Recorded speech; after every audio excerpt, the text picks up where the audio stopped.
Hey, yo, we should be live now. Yo, what is up, bro? Chachos. It has been quite a bit. I mean, it's been at least a week. I don't know last time I streamed. I didn't look. But it's been at least a week. So, it's been a bit. That's a bit in HackedCrusade terms. So, yo, what is up? Alright, there's actually quite a lot I need to talk about today. Because, it has been a bit and things have happened. Things are changing out there. So, I'll wait for, like, a few more people to actually show up before I get, like, in the meat of it.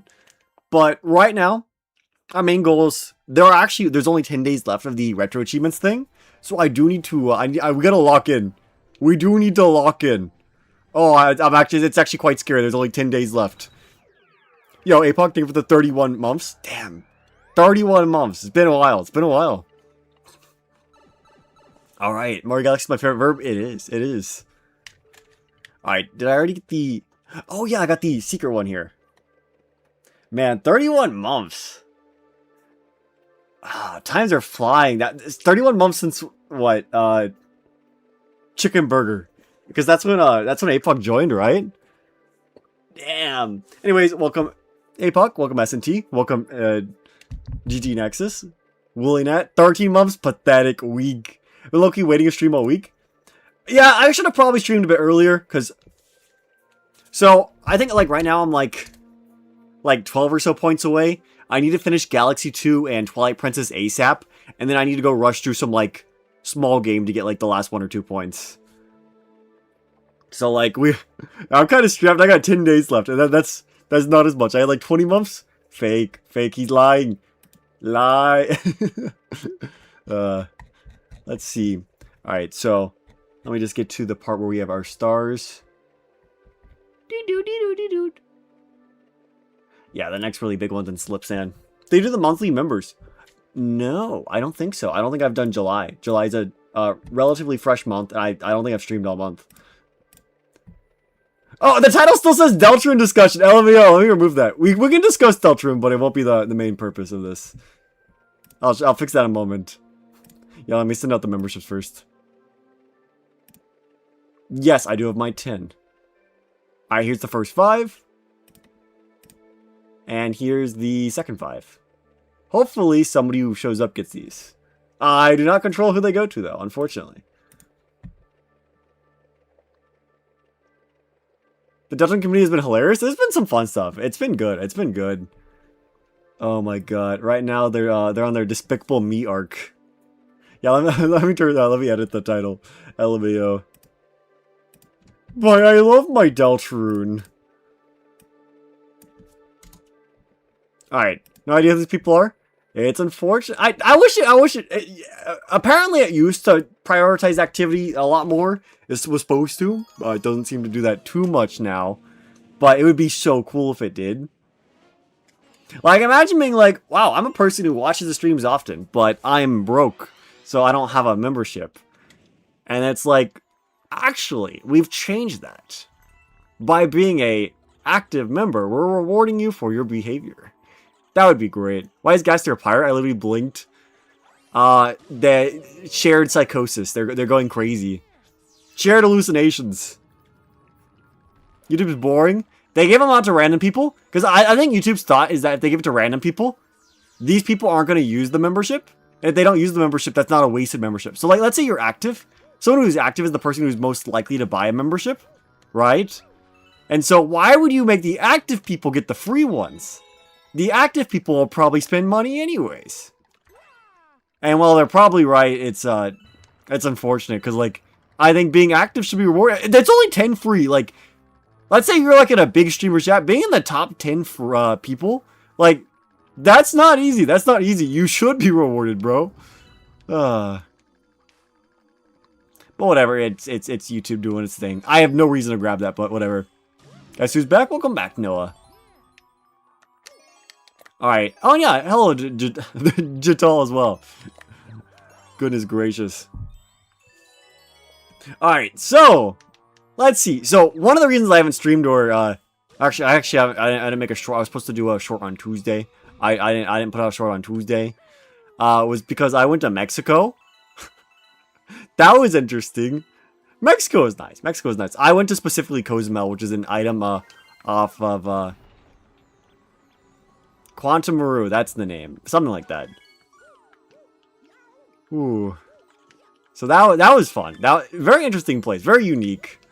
I mean, I've been down to like, I've been below the border a few times, but I've gone to Costa Rica and Honduras.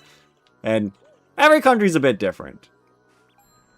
Saw some interesting stuff. It was fun. I had a great time. I could see myself going back sometime in the future. And going to France the day after tomorrow, that's fun. I've never gone to France. The only time I've gone to Europe was to go to, what was it? Italy. Italy was great, though. Italy was awesome. I'm see an old friend. That's fun. Hi, what's up, the boar? Alright, star collected. Nice. Alright, I think I can get the second star here relatively safe as well without any, like, worries. Man. Oh, man. Alright, let's see. What else? Ooh, okay. So, great news. Fantastic news. Really crazy news, even. Oh! Space Storm Galaxy. Alright, we can go get this. France is holding a massive anime convention soon? That'd be cool. How's Perhecht?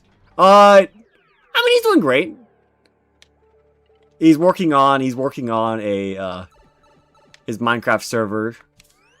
So that's been taking up a lot of time. That's been fun, though. That's been pretty cool. That'll make a cool video when it's done. Let's see. But back to what I was saying. What news? You guys, want to see something cool? Do you want to see something really cool?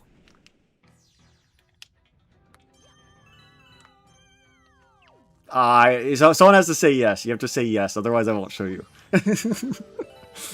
I have to tickle the fancies.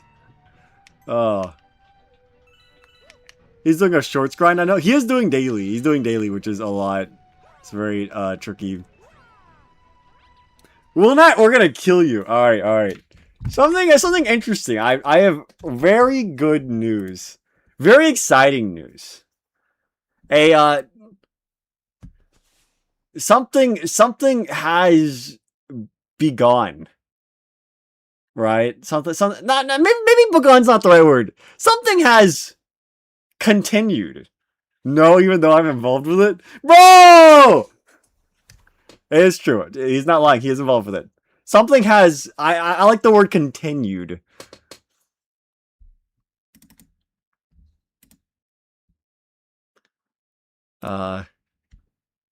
Here, I'll just, let's do this, let's do this way. Just give me a moment. Hold on, I'll play Galaxy in a second. Actually, oh no, it's not going to take that long. Does this imply that Hacked is Rousey? Why would I be Rousey? I would be like... What Deltron character would I be? I would be Birdly! Unironically, I'd probably be fucking Birdly. Who would I be? Fuck. Birdly's the only one that makes sense. I'm impatient. You'll see in a second. 1 second. Give me 1 second. I'm tickling it. Something is going on. It's something cool. You're gonna like it. If you're a fan of the channel, a long-time fan of the channel, and by long time I mean since like what was it, October or November of last year? You should know. You should be excited. Okay.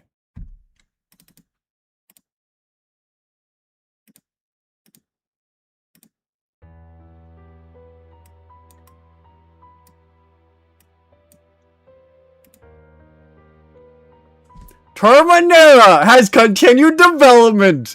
Let's go! Let's go! So, yes, it's finished. No, it's not finished.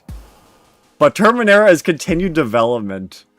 So, essentially, what I've been working on, with so what I've been working on personally is I've been working on. So you see this little red cube over there.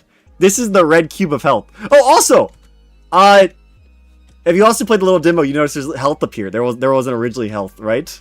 Hold on. Can you guys see my mouse? Let me make sure the mouse captures on. Yeah, it says capture cursor, right? Yeah, so we have this, we have the health up here. We have health now. Terminera is turning into it's turning into actual game. Over here we have the red cube of death. And so what I spent the most time the last few days working on is making sure that when you take damage, it's nice and like meaty. Check it out. This is what I've gotten together. It's missing a sound effect. What's the health for? It's gonna be like a Metroidvania. So, essentially, how do I put it? These rooms you've played in the little demo, these are all gonna be like puzzle rooms. These will be rooms in the game, but most of the gameplay will be like normal Metroidvania stuff. The puzzle rooms will be like special, like separate rooms that are like obstacles in the way. But you're not like not every room in the game is a puzzle room. You know, we're not playing Portal. Oh, there will be a combination of traditional gameplay and the puzzles and stuff. But essentially, the red cube of death. Watch this. Watch this. It's sauced up. It's sauced up. Watch this. Ah, that's good. That's good. Oh, a lot of nice little effects. It's missing a sound effect, but like delicious, juicy damage. All right. Also, it runs at 44 FPS. That's because I have VSync on. It actually runs at like when I run it in the editor, it's like at 500 FPS, but I have VSync on to avoid screen tearing. So the frame rate's good. That means I can spam particle effects. Let's go, let's go. How juicy, how tasty, how succulent. Death, my beloved. Yeah, so that's what I've been working on. TMC's been working on the dialogue system. I don't have a way to access that in the built version. I can show you in the editor. It's cute. Hyped it up for it to be underwhelming? Fuck you! I don't think you realize how long game development takes. Oh, you play VNs. You can recreate a VN in like an hour. Oh, it's got hit stop. It's got the little flash. It's got the particle effects. It's got all the sauce. It's missing the sound effects. I need Hollow to make those, but we're doing well. But it's coming together. It's coming together. That's gonna be exciting. The goal is to eventually get a demo to make a little thing that can go on Kickstarter or something. I don't know. We'll worry about that when we get there. But that's why you gotta wait to show off your stuff. I mean, I think MoFi, dude, it could have been like Silk Song 2, and like they would have still said that. So I'm not too worried. They don't play video games. They play books. I'm not too concerned with their opinion. Can't wait for Terminator to be the next Undertale. It would be really cool if it turned out to be something big. Next Undertale is like really, really hard. You're not allowed to be underwhelmed. Yeah, you know, you're not allowed to be underwhelmed. You're not allowed to be underwhelmed. I don't think you realize things take a lot of time. I have a fucking job! I have a job. I'm not working on this full time. I was in Mexico! The big announcement was that it was restarting development. Essentially development is going onward, so that's what's really exciting. I can't wait to see where we'll get shortly. You quit your job? I haven't quit my job yet. Making a game in your part-time while streaming, posting shorts. Yeah, so I'm very excited to see where we get next. There's a very bright future going ahead. Alright, so let's talk to this bozo. Alright, get rid of these guys. Alright. So he wants the little top man brought over here. So let's go grab that. Shrimple is that. Is that it for Terminera? So, essentially, the little course of events we should be expecting is that we're going to try and get all the systems done. I might show like some basics of the systems as they progress, but I don't want to show everything. There will be like secrets and stuff. But the big thing is that I want to finish the core stuff, and then I want to see, what is it? Once the like first area is done, we'll get a demo out, and that's where we'll get like a lot of like actual public reception. You played Neptunia for me? Yeah, but Neptunia is peak. No, it's not. It's not. It's not. But it kind of is. Come on. I might have a bit of money. It would be cool. It'll be cool. Please don't knock the yellow guy. Don't knock the red guy off. Okay, we can go around. We can go around if you don't want to go over there. That's fine, buddy. I play Persona. Have you beaten Persona? Playing the first hour doesn't count.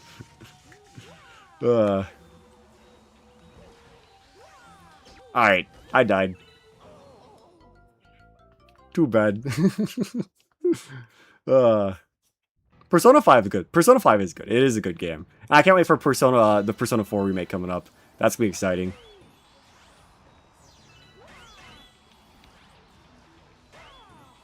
Alright, 24 hours?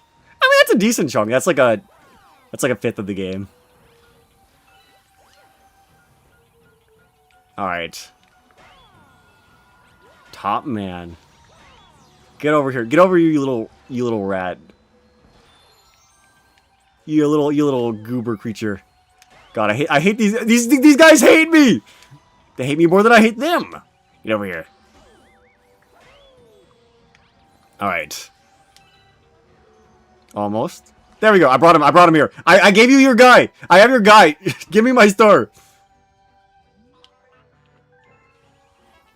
You're debating after finishing you should buy the remake to P4 or if you should play Clear Obscure. You should play both. You should play both. Expedition 33 is a phenomenal game. It's a really good game. But I think P4 is going to be really good too. I wasn't disappointed by Expedition 33. That was a good game. It was very, very good. You do both eventually? You should. There's no reason not to. You should never limit yourself from having peak experiences. Yeah, I definitely think Expedition 33 was my game of the year for that year. Like that was a really good game. Very memorable. I almost wonder. I haven't heard anyone mention Expedition 33 in a little bit, in like a fat minute. But maybe that's okay. That's just kind of how games are. Like sometimes games are so like really good, but they don't really have anything to like discuss like once it's done. So you're like, well, that was good. Have you ever played Terraria? I have played Terraria. I have not played Guilty Gear. I've played a lot of Terraria. That's a great game. You have two RPGs that you play at the same time. Okay, but E33 is really short. It's unironically 33 hours. Oh, Persona's long though. Persona's meaty, but E33 is actually a really short game. For an RPG. Alright. Do. Terraria's good. Terraria's good. Definitely meaty experience. It's actually so funny. Like, we look at like what Minecraft is doing, and you're like, I wish Terraria did more for. I wish Minecraft did more things that Terraria did. Like Terraria is all like new enemies, new bosses, new modes, and Minecraft is like, you like wood? Like the new Minecraft update, like I think the cushions are like objectively a feature to add in, but like, damn, I want more enemies and more bosses, man. I want the game to be like deeper and more complex, instead of giving me useless things I probably won't interact with. You know, I still love Minecraft though. Minecraft's great. I wish Minecraft was appealing more to the hardcore players and not the casual players in every update. But oh well. That is how it is. The end update? There will be no end update. It's not real. I wish it was. The last boss we got was the Warden. The Warden's not even considered a boss. You're not supposed to kill the Warden. Like, so in the, like, all bosses run of Minecraft, I know they count the Ender Dragon, obviously. They count the Wither. And they also count the Elder Guardian. I don't know if they've updated that to include the Warden. But as last time I saw that... And it was a while ago. It was a while ago, to be fair. But the Elder Guardian was considered a boss by that. An end update would be fire. Oh, the end update's important. So Minecraft said they don't want to add a new dimension until every dimension is like similar quality. And right now the end is objectively much lower quality than the other dimensions. Well, they're gonna be investing more in Minecraft updates from what it sounds like. Hopefully, yeah. Apparently, Xbox has just revealed that the money that they've been making from Minecraft has been being used to fund all of Xbox because Xbox isn't very profitable. So, like, literally, Minecraft has been carrying Xbox like a parasite. Like, oh my god, like, dude, Xbox Xbox can die. Give me my end update. Oh, actually, speaking of like dying, like hold on, like, dude, have y'all heard about what PlayStation just did? PlayStation has announced that they're no longer going to make physical games after the year 2028, which is very, very, very bad. And you might be like, oh, just grab an Xbox, right? But apparently the leaks of Xbox, of the next Xbox console are also saying that there is no plan for a disk drive on the next Xbox either. So, they're trying to kill physical. Let's go. Let's go. I love that. That's fantastic. Yeah, I don't think the CEO of Xbox is based. I gotta be honest. I think literally. See, the thing is, they're always like, oh, all the problems were caused by the previous CVO, and then they literally do nothing to fix it. They do nothing to fix it. Like, they're like, guys, it's not our fault. We're trying to make it better, and then they just continue doing the same stuff. They literally just repeat the same stuff. Like, I think it's just stuff to like try and win people's faith back without actually fixing the problem. Oh my goodness gracious. I don't trust either. PlayStation's openly evil, but I feel like Xbox is trying to pretend not to be evil. Oh, goodness gracious. It's not a good state of gaming right now. Oh man, it's bad, it's bad, it's bad. And it sucks. You know what sucks? So Nintendo is going to be stuck with physical for at least the end of the Switch 2 generation. So we'll have physical in the Switch 2 for a bit. But the bad thing is that despite that, Nintendo usually copies Xbox and PlayStation at some point. At least, even if it's like 10 years after them, Nintendo eventually copies them. And that's not good. Because as soon as all digital becomes normalized, so like once Xbox and PlayStation are both all digital, Nintendo will be like, guess we can do it, 10 years down the line. Like, maybe not the Switch. If anything, Nintendo's all-digital console, if they do one, it probably won't be the next one. It would probably be like the Switch 4 or whatever. Although, I do know physical sell pretty well on Nintendo. Nintendo gamers are mostly like chuds. And we like physical a lot more than the sort of like casual like ball and gun gamers, So, maybe Nintendo will be fine for a bit longer. Upside Dizzy Galaxy. Let's see. What's the achievement for here? Click the power star in 1 minute and 15 seconds. Okay. Makes it harder to share games. That's the point. They want you to buy multiple copies. And when you buy it digitally, there's no cost to produce it because they just give you a file. When you buy it digitally, they make more money off of it. You can't resell the game. So everybody who wants it has to buy a new copy. Like, essentially, like, literally every single part of it is to make more money and make the system more, like, bad for the gamer. They want you to own nothing. It is true that you don't even own the digital thing. So, like, at the end of the day, like, let's say the shop shuts down. Oh, you can't re-download your game. And so when the PS7 comes out, let's say the PS7 doesn't carry over your PS6 games for some reason, because consoles are not always backwards compatible. That's a pretty common thing. Or maybe won't play your like PS6 games. Maybe it will play your PS6 games, but what if it doesn't play your like PS4 games? Like at some point, all your games you have, they're gonna be like essentially tossed away. Like they're not gonna exist. Ooh, like digital, every digital platform does eventually have a like end date. It's funny that Nintendo supports re-downloading WiiWare to this day. Yes, but even Nintendo has said that the next time they have like really big problems with the WiiWare shop, they'll probably just cut it down. Which sucks, but like it makes sense because like we all know this is gonna happen. This isn't unexpected, but like we'll grab the con medal. I'm not getting the speed run this star. Yeah, I wonder how tight this is. Like I'm trying to like zoom, but like a minute 15 is very strict.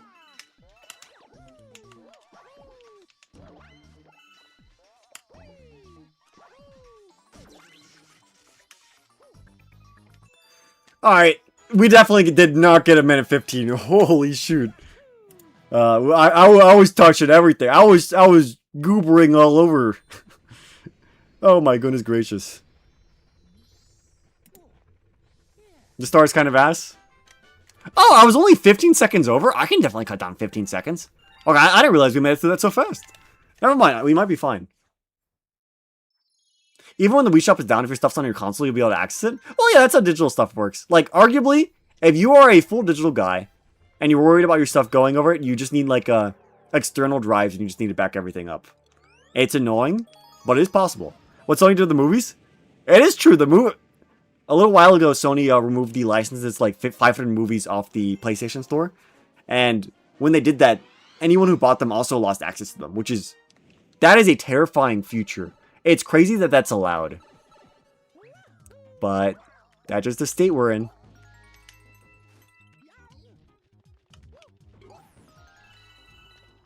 Yeah, and they did that right before announcing the physical thing. It's like, well, that's not going to give people hope. I'm sure they're being sued for that. See, if the costs, though, for the legal lawsuit are low enough, they can just ignore it. That's the thing. That's how legal lawsuits work. Like, if they make enough money by ignoring it, guess what? The lawsuit's just like a little tap on the hand.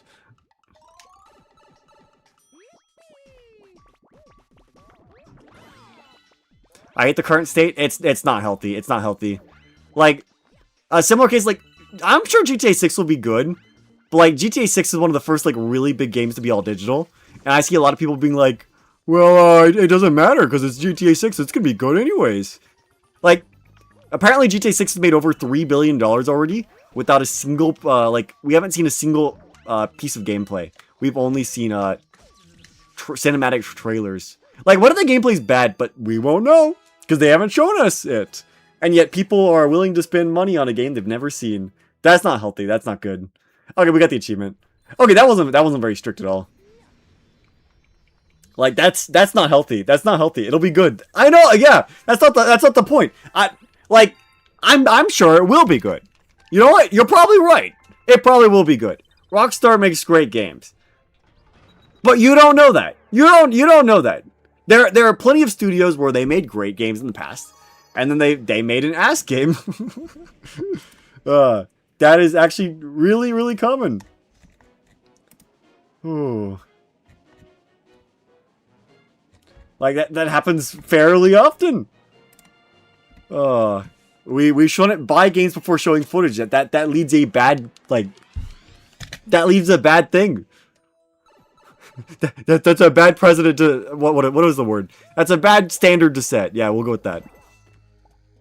I just got a lot of coins from that.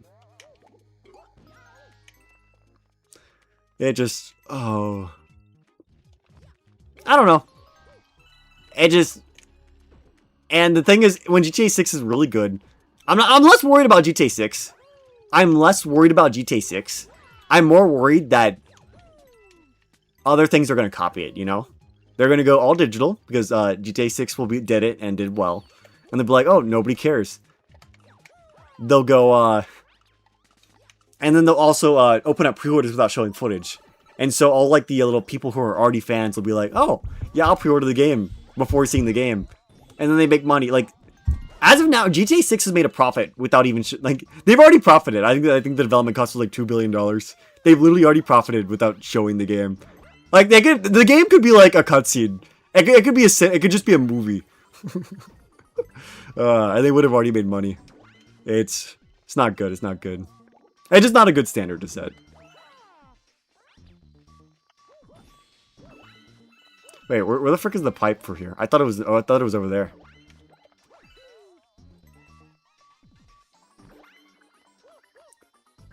Wait, I thought the pipe for this galaxy was over there. Was it not? Is that where it is in Kaizo? Oh shoot. Oh shoot. Oh, and then GTA 6 is also $80. I mean, I think that's the least of the problems. I'm gonna be honest.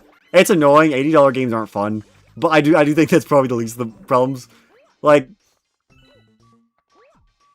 I'm not surprised it's $80. But oh well, that's just how it is. The worst part is I'll probably still end up getting it. Like, I'm over here talking about all the problems, but I haven't pre-ordered it yet. I'll wait a second. I'll probably fall into the hype. I'm a freaking video game content creator. I'm kind of like, I am curious. I am curious. This is arguably the most hyped game of our generation. It could have been $100. Oh, there's a $100 version, and the $100 version is the version that's selling the best. Apparently, there's like a lot of content that they held onto like the little side that they're reselling to you at $100. So, how interesting, how interesting. GTA 6 will be released pre-patched. Cyberpunk can never get patched. Oh my, that would be crazy. Yeah, Cyberpunk was another game because a lot of people were like, "Oh, The Witcher 3 was good. I will sell my soul to you know, the company. What is it, Project Red?" And so a lot of people bought into Cyberpunk and were like defending it until it came out. Because when it came out, that's when you actually got to see the flaws. Now, I hear Cyberpunk is better now these days, which is really good. But I do know a lot of people were like, that was a similar case where like you had a company with a lot of brand loyalty. And we didn't know the game was bad until it came out. And yes, they did fix it. But like, there's always a chance like you make a profit and then you're like, okay, I don't need to fix it. That just, it's scary. It's scary. You're not playing to get it? That's probably fine. I mean, like, I imagine a solid amount of people are like Nintendo. Oh wait, there's the pipe. I was like, where's the pipe? Solid amount of people here are like Nintendo people. Nintendo has never really been a GTA company. Unironically, GTA Chinatown Wars was a DS exclusive, but other than that, Nintendo's never really been a like GTA platform. Apparently, GTA 5 was they had a dev kit and they tested it for the Wii U. It didn't. I don't think it ran on the Wii U, so obviously, obviously there wasn't a Wii U port. And supposedly Rockstar has the Switch 2 dev kits as well. So now I'm not saying I think there'll be a Switch 2 version of GTA 6, at least at launch. But they do. Apparently, they do have the dev kits. I think that's funny. It's like Rockstar's like, this game runs at 30 FPS on the PS5. Do you think it'll run the Switch? I don't know. Let's try. Well, when your game costs $2 billion, there's no point to like not put it on everything you can. I know the only thing is they're trying to avoid putting it on PC because PC people are. I mean, I don't mean to be mean, but PC people pirate games at a higher rate than any other platform. So I see their thought process on that. Nintendo and Rockstar, it is kind of funny. Charging $80, funny. Oh man. All right, let's grab this. Nintendo, an indie game guy. Yeah, I play a lot of Nintendo. I play my fair share of indies. Atlas is you could say Atlas is the part of what is it? What are they called? Sega. Yeah, Atlas is a part of Sega, you know? I mean, if you play the Sonics, you play the Personas, play the Shin Megami Tenseis, you know, that's technically all Sega, right? Alright, Fire Flower acquired. And we got the achievement for getting all the power-ups down here. Neat. Alright. Nice. Honestly, I play a lot of really weird stuff. I play a lot of really, like, strange games. Like, obviously, I play my Nintendos, I play some indies, and I play some, what would you call them? Like, single A? Double A games? Where they're not, like, indie, but they're, like, in that, like, weird in-between state where you're, like, yeah, like, things like Rune Factory, that's not indie, but that's, like, that's not good. I don't know if Nep's even an A game. Neptunia is like, it's not AAA, it's not AA, it's not even single A. That's like a B game. It's not indie. But Neptunia games are very low budget. Although the new Nep game looks like they're actually cooking. Unfortunately, it's gonna come out this year in Japan, and then I have to still wait like a year for it to come to over stateside. But that's fine. There is a achievement here for some reason. Like, there's 2 achievements here. Where is it? Yeah, collect the 3 1-up mushrooms at the end of the first planet. and sailing the sandy seas. Oh, that's not the star. Okay. Actually, is a man of culture. I know a lot about weird stuff. I mean, I like anime. I like animes with like cute girls. What can I say? What can I say? It's franchise made up. That's for fun for whatever reason. Kind of stuff probably. It exists because it exists. Let's see. So what's the main achievement here? The main achievement is defeat Squizzard without shooting more than 16 fireballs. Interesting. Q goes hard. I think it's a underrated thing. Terminera will have cute characters, guaranteed. There will be cute characters. Quite simple as that. There will also be cool characters. There will be humorous characters. There will be scary characters. There's a lot of cool things. That's like Aqua. Aqua is my favorite. I mean, Aqua just has the most personality, and unironically, she has the most screen time. So, and dude, I'm a mega LARPer. I haven't actually played a main series Toho game, but Aqua's heavily inspired by the Toho characters. So, that Toby Fox knows ball. Toby Fox is apparently like he's a hardcore Toho fan. I say apparently, it is no secret. He's collaborated with Zun, who is the creator of Toho. There's official Undertale Toho collaboration art, and there's a lot of Toho references in Chapter 5. Toby knows ball. Okay, so I say it like I'm a LARPer. Technically, there's no main series Toho game that's ever came to the West. Fuck. But apparently, in the Japanese Nintendo Direct, they did announce that it's like I think it's the 6th game is getting a remake for modern devices, and that's actually going to be coming over to the West, which is really cool. I'll probably pick that up. I think that'll be funny. Not funny. Fun. I've never actually played Toho, and if it's one of the main games that inspired Undertale and stuff, actually that should be fun. That should be fun. Only Toby Fox can rip from his favorite media and have it be original. That is true. I actually find it funny. Like, Toby Fox, like, especially Undertale. A bit less Deltarune, but especially Undertale. Like, almost everything in the game is just from, like, a collection of, like, things Toby Fox liked. And it's really, really funny. It's really, really funny because, like, whenever another game steals from another game, people are like, oh, this game's copying it! And then you play, like, Undertale, you're like, oh, that's from that game! But I mean, Undertale does it like in a good way. Like, maybe I don't know. Maybe it's because Undertale also stole from a bunch of niche media, so most of the people don't even recognize. It just soft Bullet Hill. Yeah, he made Toho for people that are normal, because Toho apparently gets really hard. I'm very curious though. I'm very curious. I can practice. I'll be ready for the Weird Route final boss after I play the Toho game. Speaking of Toby inspiration, I'm starting to play Mother 3. I need to play Earthbound in Mother 3 as well. I've heard it's okay to skip Earthbound Origins. I've heard that one's, or Earthbound Beginnings? What? Earthbound Mother 1. I've heard that one is pretty dated. So I get good at Undertale? Yeah, because the thing is, if you could beat like the secret bosses of the Toho games, I don't know if secret boss is the right word. There's like extra mode bosses or something. I haven't actually played it. If you can beat all that, you'll probably be more than ready for whatever Deltarune will throw. Yeah, I skipped it. It was really bad.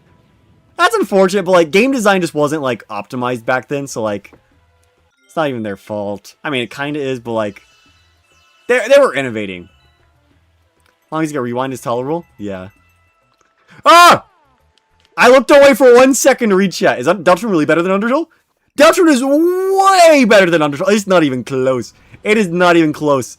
That's like comparing like Mario Bros on the NES to Mario 64. Deltarune is... How do I put it? Chapter 5 of Deltarune is nearly as long as Undertale's True Pacifist route. So True Pacifist is about 8 hours long. Chapter 5 of Deltarune is 7 hours long. And Deltarune has a lot cooler gimmicks. Deltarune's a lot more polished. Deltrune is funnier. It has a lot more to do. And Deltrune is just so good. It's so good. Like, the only flaw in Deltrune is that it doesn't have an ending yet. But every chapter is like... Every chapter is like kind of like a little part of the story. Like, they're all like relatively like... In a way, you could say they're self-contained. They're not. They're not, but like, they are. And so there's a lot of appealing stuff you can get out of Deltrune. Deltrune is a delightful experience. Mother 2's combat is very luck-based. Yippee! Yippee! Have you heard the theory? Oh, I've watched that video. Dude, I've watched. I have been a... The knight is a fusion of Chris and... Either... I thought it was originally Chris and Dess's... I thought it was Chris's soul and Des. But now I think the Chris and Noelle I think has some sauce to it. Alright, so we have to kill this guy in 16 fireballs, so we can't really spam.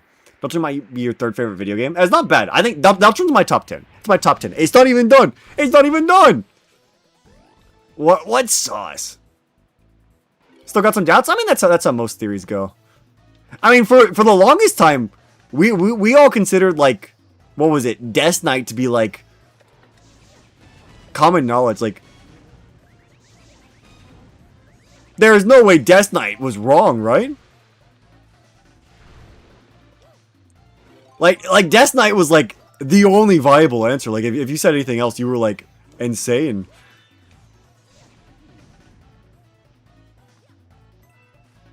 I mean, I'm just talking about, like, the fandom in general. Like, Death Knight was, like, commonly accepted as, like, the right answer. I think I accidentally sent some fireballs too many times. Oh. Okay, I gotta go die. Okay, that's fine. Carol? I don't think it's Carol. I think Carol's actually a good person. Chapter 5 is about a lot of Rudy Knighters. I thought the Rudy Knights was a joke. I didn't realize Rudy Knight was serious. I thought people were joking. It's actually so funny. Yeah, no, I think Carol's actually a good person. This sounds crazy. This sounds crazy because Carol's like, she's framed as an antagonist. Think about it. Think about it. Sit still and think about it. Carol's very pro-soul. True! Carol likes us. First off, Carol likes us as the soul. But the reason I say I think Carol's like a good person is, first off, both Asgore and Rudy, who are both very nice people. Asgore and Rudy are both very nice people. Rudy's married to her, and Asgore is like the nicest person in town. Asgore's very chill. Both of them really like Carol. Asgore says Carol's very nice when you get to know her. She's a very lovely person. Apparently, like, Asgore's not paying his, like, rent on time. And Carol allows Asgore to, like, sort of, like, skip by on rent a little bit. Essentially, like, she allows him to pay the rent late. So that, like, Asgore doesn't frickin' die. How do I put it? Asgore wants to parade the knight's body around town? Oh, the knight is the bad guy! The knight is bad. How do I put it? I think the reason why Carol is so, like, intimidating is that Carol's really worried about Noelle. Because Noelle is clearly, like... Noelle is not normal. Noelle is not normal at all. And after losing one child, I imagine Carol's just, like, in a state of, like... She's just overprotective about Noelle. And you might be like, well, she doesn't like Susie. Keep in mind. For, like... Susie was, like, a bully, like, 5 days ago. Not even 5 days ago. Like, what is it? 3 days ago, right? Susie was literally, like, a very, very big bully. So, like, I'm not surprised that she doesn't approve of Susie. Like, Susie's changed, but, like, nobody else in town is gonna know that, right?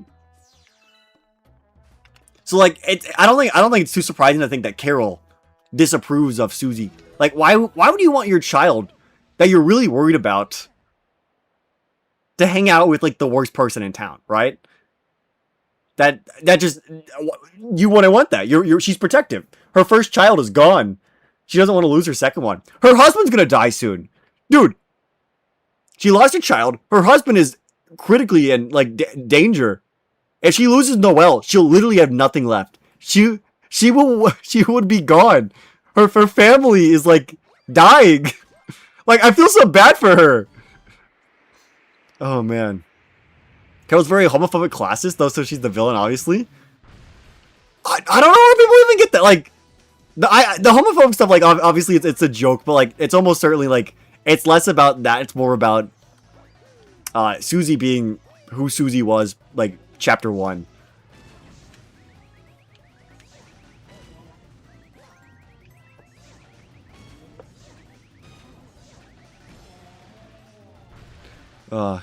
It's implied that Carol's the voice on the phone. It's hard to know. We know, okay, so in the weird route, the phone call was Carol, the second one at the end of the day. It uses Carol's soundbite. But the one, the first one actually apparently uses a different soundbite than the one in the weird route. So the one talking on the phone at least sounds different. That's really interesting. He's fine with Noel being with an envy. What a funny point to bring up.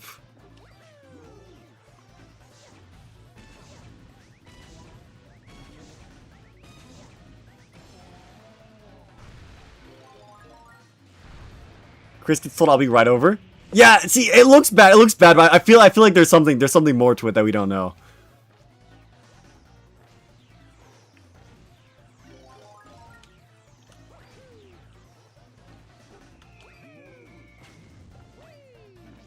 I feel like the situation's more complex than we could ever like consider. Hey there, you know what? Welcome. Funny Snowden guy. Oh my god, it's Sans!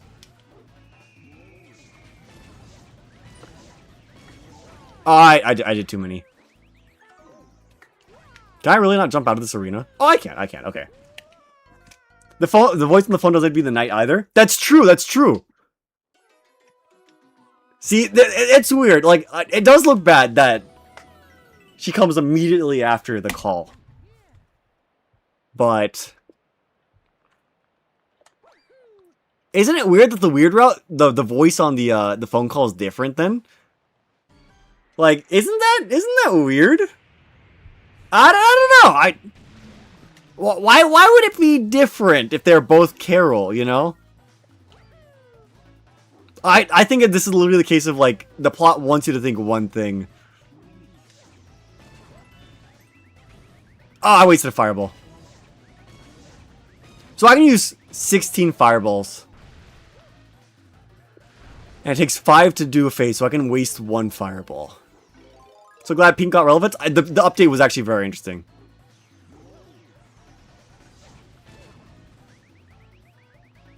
Also, this is like the first time the eggs are like sort of relevant outside of like the little Eggman quest as well. Like there's a slight few things that the eggs do, but like I'm very, very curious. Very, very weird. Hey, yo, what's up, Echo? It just interesting. Very, very interesting. Like, the eggs, for the most part, have been sort of, like, they're self-contained. Like, I was actually talking with Pear last night. I was like, I think the eggs, like, they might have, like, a little resolution on their own, but I don't think they'll be important to the game as a whole. I don't know about that now. I don't know about that now. Like, it seems that may be the case. Hopefully now you're able to watch streams without your phone turning into a thermonuclear bomb. Nice, nice, nice. Alright, let's get a fire flower again. You gotta go? Well, thanks for staying as long as you did, bro, Chacho. It's evidence for something. It's evidence for something.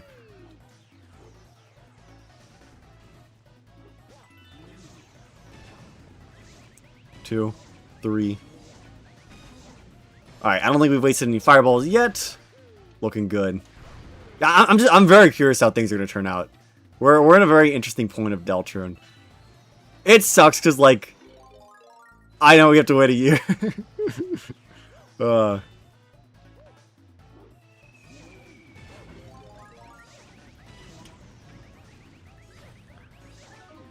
Ah, shoot! Okay, I have to be greedier, but I don't want to waste fireballs. We will meet an evil duck in chapter 6 that says, "Oh, you found my eggs, have you?" True.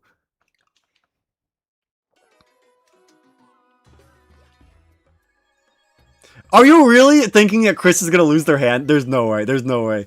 I hate that theory. I hate that theory. I hate the Chris hand theory. It's so bad. I don't believe it. I don't believe it. I hate that one. I don't believe it. What are you doing anyways? Oh, we're doing Mario Galaxy with achievements. So the achievement we're doing here is we need to beat this guy while using only 16 fireballs or less. That's why we're being like really weird about this. If I wanted to kill this guy, I could have done. I could do it like first try really quickly.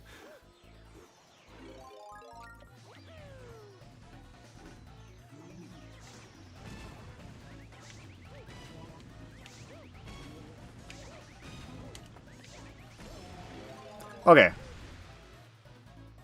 Too much foreshadowing? I don't believe it. I don't believe it. Why make so much fuss about Chris's hand? The evidence is so bad. The evidence is so bad.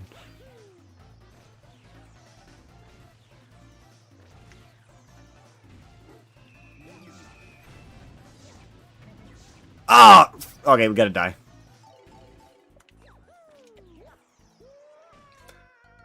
Okay. Like, there's little to no evidence about that one. Chris being bit on their hand. Did you know the little friend thing? That's an optional thing, by the way. That is a completely optional thing. And what, is it supposed to bite you somewhere else? Mario's eating through the lives? It is unfortunate. I mean, if we really need to, we can go to, Supermassive Galaxy and farm lives.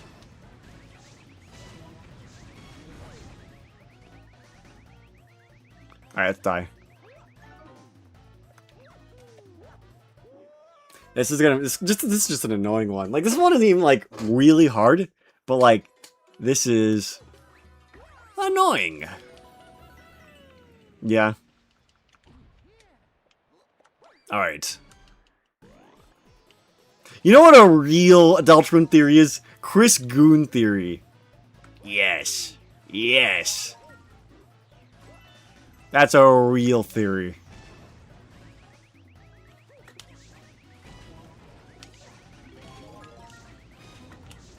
Alright, that's phase 1, perfectly done. We used 5 fireballs.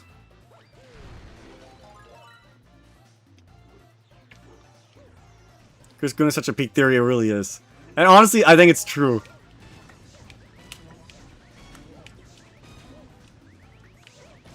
It's basically yeah, that's the funny thing. I think Chris Goon theory isn't even like a theory. I think it's just like, oh shoot, yeah, no, this is true. It's 11 p.m. and you have a class tomorrow? Alright, well, thanks for coming as long as it wrote Chacho until your turn again.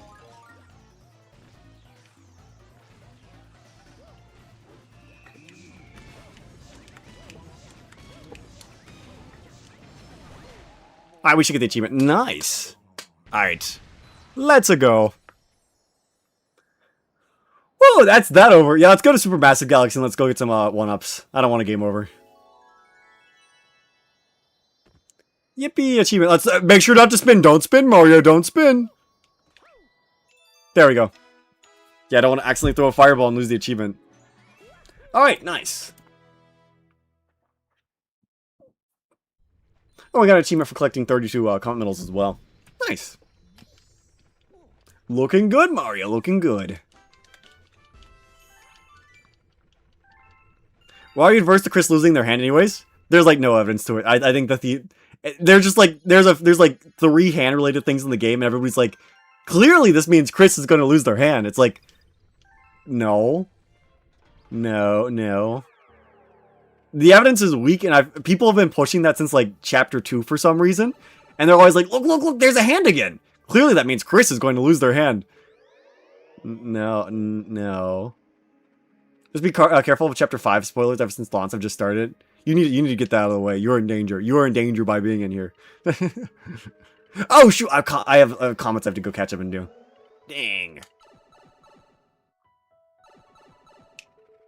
Right, I can go get the comments out quickly though. I don't have to worry about.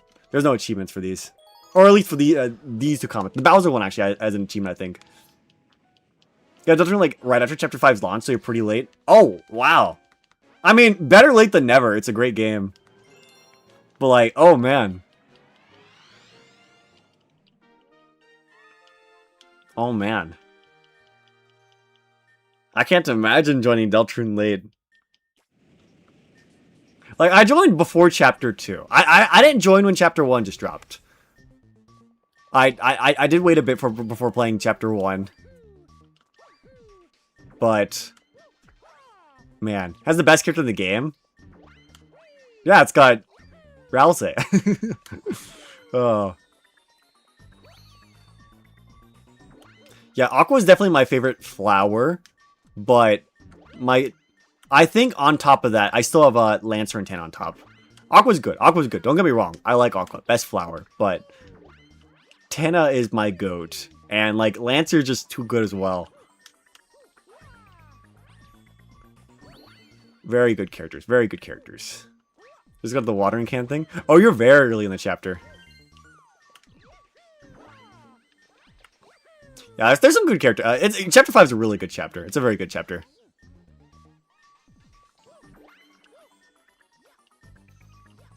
Definitely a fan. You have such a huge chops, but I can understand. They're a good character. They're like 3. I don't know. I'm a sucker for like guys in suits. Star Walker. Okay, Star Walker's actually really good too. He just doesn't get enough screen time.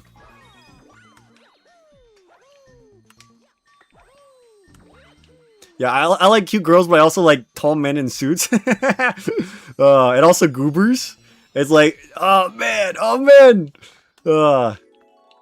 Fuck. It's like Toby Fox created a game for me. I thought we're going for lives. I saw the comment. I got distracted. It's like, fuck. Deltron was made exactly for me. Fuck you, Toby Fox. He's so good. What the hell is this achievement? What the... Oh! That's World 3 being 100% done. Okay.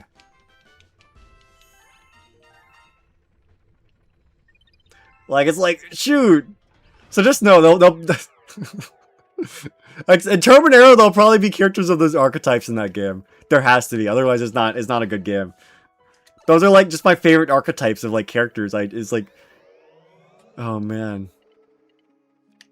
Yeah, let's go get the lives.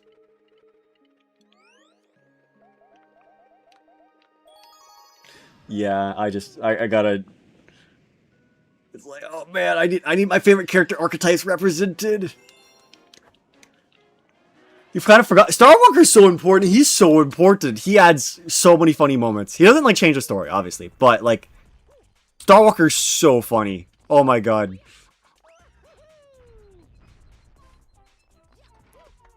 Ooh. The Knight is one of my favorite characters. I know we don't know much about him, but they're unironically Auramaxing. The Knight is Auramaxing. The Knight is so cool.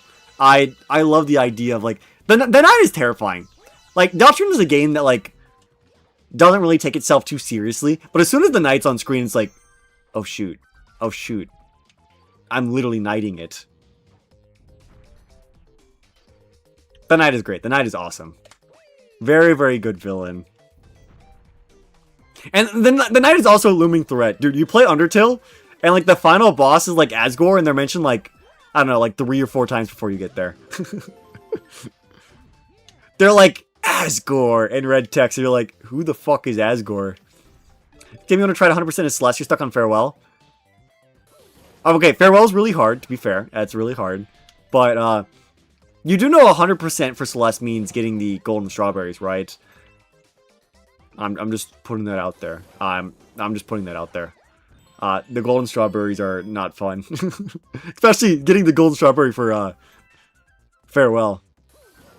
The problem with Asgore is he gets Auramogged in every ending. It's true. The game builds up to Asgore being the final boss. And he's not even the most relevant final boss. Every ending has a different final boss that's cooler than him. Star Walker's so important, he doesn't change the story, but he contributes so many funny lines. Good to know you appreciate. It's true, that's the point, that's the point. Yo, what's up, Link Master? Like, Star Walker is like... Oh, I forgot to get the lives! Shoot! That's why we came here! I was distracted! I was talking about Asgore being a chud. I mean, I don't have the patience for the Goldens. Yeah, getting the first few Goldens isn't bad. But... Oh, Farewell is disgusting. Oh my god. I forgot to get my 1-ups. I call it the Rule of Fool, the sister form of the Rule of Cool. How peak, how peak. The point of playing Deltron is finding funny moments. Yeah, forget about Family Guy funny moments. We need Deltron funny moments. Hiya, yeah, welcome, welcome. Alright. Let's go. Let's go! Alright, that's why I try to interact with every bit of flavor text. Yeah, I believe from what I've seen, Toby Fox has tried to explain that he wants like every single how do I put it, line of dialogue to have like some sort of like emotion. Like if you get a line of dialogue and you don't like feel anything from it, they try to rewrite it. So like that's why it's so important to read it, because like you're supposed to be like, oh, that's funny, or oh, that's neat, or oh, that's interesting, or like, oh, like every sort of like little piece of flavor text is supposed to like make you feel something. It's so good. It's so good. And I think it's a really good like thought process as well. So essentially, like, because they go through the effort to make every like piece of text valuable, like finding it so fun because like everything's I'm distracted. Okay, lives. I'm fucking murdering them. I'm murdering them. Stop. I'm distracted. They're improving your overall literacy. That's cool. Shoot, I'm talking about like game design, or not specifically game design. The design philosophy of like the Deltarune. I'm freaking. I need to forget. I need to get my lives. Oh man. But it's so good. I love it. It's such a good thought process, because like there's a lot of games out there where like they'll be like, they're just boring like flavor text, right? Like you read it, you're like, H books on a shelf. You're like, oh, okay. I can tell from your profile pic that you're the kind of person who never passes up a conversation about game design. What does that mean? Okay, I'm working. I've made little demos and stuff. I've made well, I've done a game jam. Game design's a fun little topic. I like covering it, but it's especially good to like look at like good games and be like, why is this good? Oh, and like it's such a fun conversation. We're getting the lives. this time. We actually remembered. Wait, what do you mean, Will? What do you mean? What does my profile pic have to do with game design? It's my goober. That's our little channel mascot. I don't know if that's a good thing or nothing. I didn't come here for lives. I came here to dilly dally. Right, I'm supposed to be talking about a Star Walker or something. Alright, at least we're getting lives. That way we don't have to worry about the achievements. Hell yeah, though. Alright, I don't actually need like 99. Why are the Floridians so weird anyways? I mean, the Dark Worlds are, how do I put it? They're a reflection of the person who made them, so like, why is Chris weird, you know? You can leave?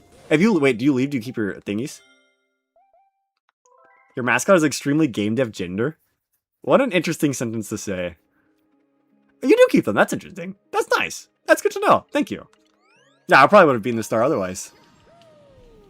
I don't know what that means. What does game dev gender mean? Prankster comment detected. Bullberry's purple coin glow. What do you mean you have to agree? Okay, hold on. What is the achievement for this place? Complete the star without letting Bulb Yoshi's glow fade out. Okay. That's not bad. We just gotta become like berry obese. Sorry, Luigi. I don't have time. Very obese. Alright. Nara is created by a game dev. What does that mean? You guys are just throwing. You guys are using words. Do you know what those words mean?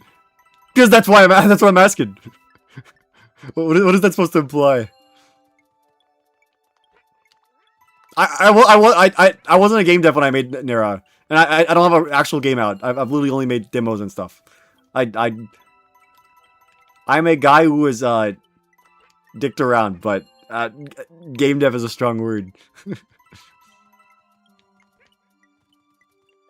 Touch. You can rotate the camera? Yeah, I know. I kind of like it the way it is right now.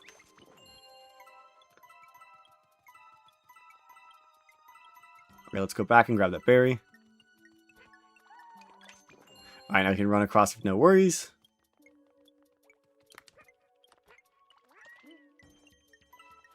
Alright, grab that.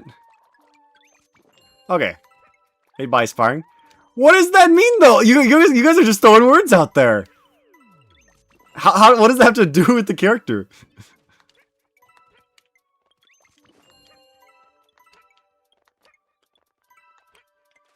There's a Bulberry up here, isn't there? Yeah, I don't know why that one's so annoying. Made by a guy named HackedCrusade. That's true. That's a factually true statement. I agree with that one.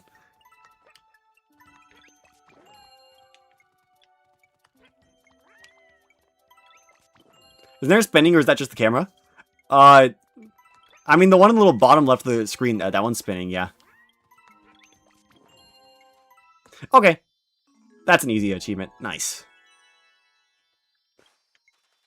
Beep. Achievement acquired. Yeah, if you mean in the corner, she is in fact spinning. That is a spin. That is a little narrow spin. I don't know why, but these chocolate textures give me a sense of nostalgia. You know, I see what you're saying.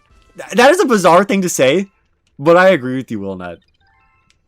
I don't know why, but it's true. Never looks like Celeste. Celeste is the mountain. Yeah, I was gonna be like, Celeste is the name of the mountain.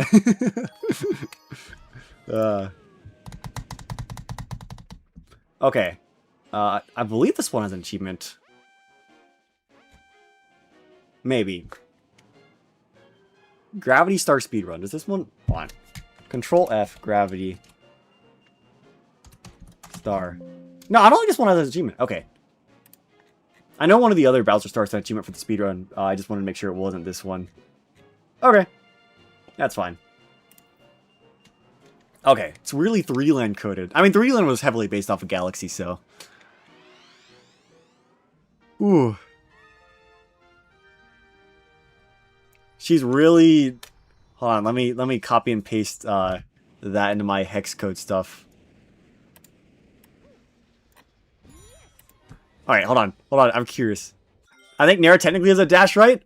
She gets one in Turbo Nera, yeah. It's not a part of her normal kit, but... It is an upgrade in Turbo Nera.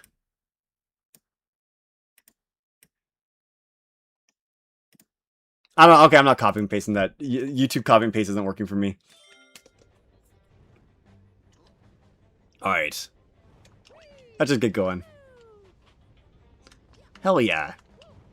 Mario freaking Galaxy. Oh yeah, Mario Galaxy. Oh, good news, guys. Yesterday, Royal Pair started Mario Galaxy. Fantastic news. This is a great day for Mario Galaxy stocks. He likes it, I mean, he should. He liked 3D Land and 3D World. And I would say Galaxy and Galaxy 2 are like a bit more impressive than 3D Land and 3D World. But I'm so glad. I'm like, oh, finally, that's my game. Bro's never played Galaxy. He never played Galaxy. He played 3D Land, 3D World, but not Galaxy. He just didn't grow up with it, you know? But it's good. It's good. It's funny, because he's used Mario Galaxy music in his content before. The music's good, though, so, like, who wouldn't? But it's just good. I'm really glad he's finally hopping on.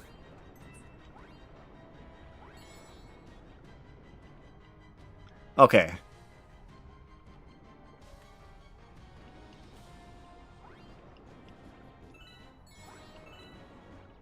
Gaming. Mario Galaxy Gaming.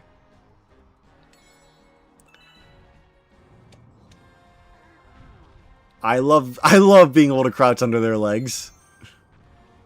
It doesn't save too much time than just going around, but it's funny. I mean, many people use Persona songs without playing the games. Okay, but Persona's like the most like LARP series ever. Like, most people don't LARP Mario because Mario games are like really easy to play. You know what, we'll get that. Why not?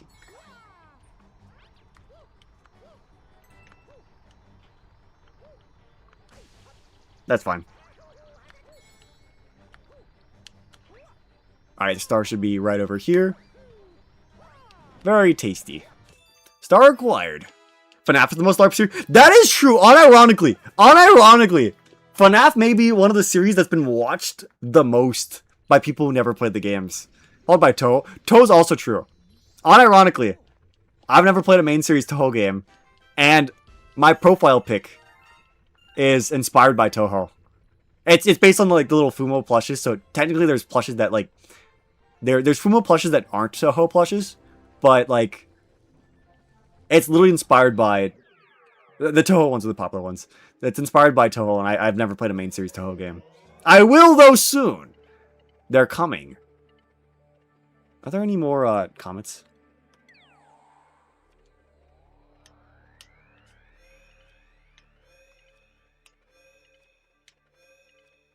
There is. Okay, I thought there was another one. I played FNAF 1 and FNAF 2. Can we consider Hack the LARPer? It depends on the series. Mario? No. Zelda? No. Pokemon? No. Toho? Yeah, unironically, yeah. I haven't played a main series game. There are many games I am not a LARPer for. Kirby, I've played most of them. I haven't played every single Kirby game. Like I haven't beaten Kirby 64 and the Crystal Shards. Okay, let's see. What have I done? I've done Kirby Dream Land on the Game Boy. I've done Kirby's Adventure. I did not actually do Dreamland 2. I've done Dreamland 3. I didn't do 64 in the I didn't do Kirby 64. I've done Amazing Mirror. I've done the Kirby's Adventure remake, the Nightmare in Dreamland. I've done Amazing. I said Amazing Mirror. I haven't played base Air Riders. I played Switch the Switch second. Let's see. I played Superstar Ultra. Oh, I've also done base Superstar as well. What else? I have not done Canvas Curse, but I have done Matt's Deck. I have done Return to Dreamland. I've done Epic Yarn. I've done Triple Deluxe. I've done Robobot. I've done DDD, Drum Dash Deluxe, and Super Kirby Clash. I've done Star Allies, Forgotten Land. I've definitely played more than half of the Kirby games. There's a few of them usually the ones I haven't played are... I would say the most important game I haven't played is Kirby 64 and the Crystal Shards. That's like the most important Kirby game I haven't played.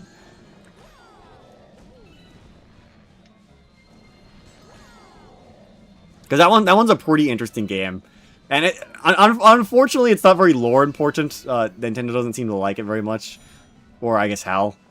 But it is a very unique Kirby game. And it is one of the like main series ones.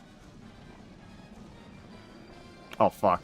Alright, hold on. We can get him when he comes out the other side. Never mind. How did that miss? Bro, I missed twice. That's a game, that's for sure. It's very weird. Like, Nintendo doesn't really acknowledge it too much.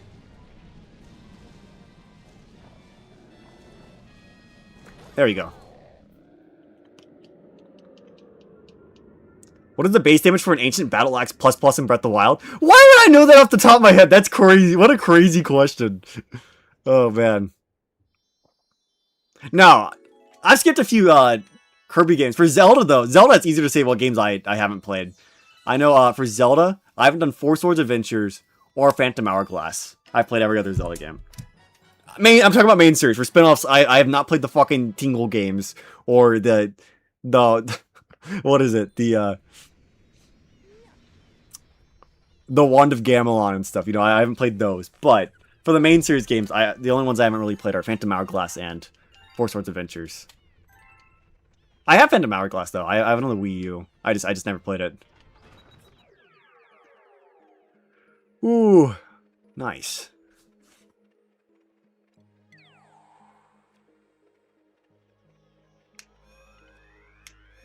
Nice. These all have crowns.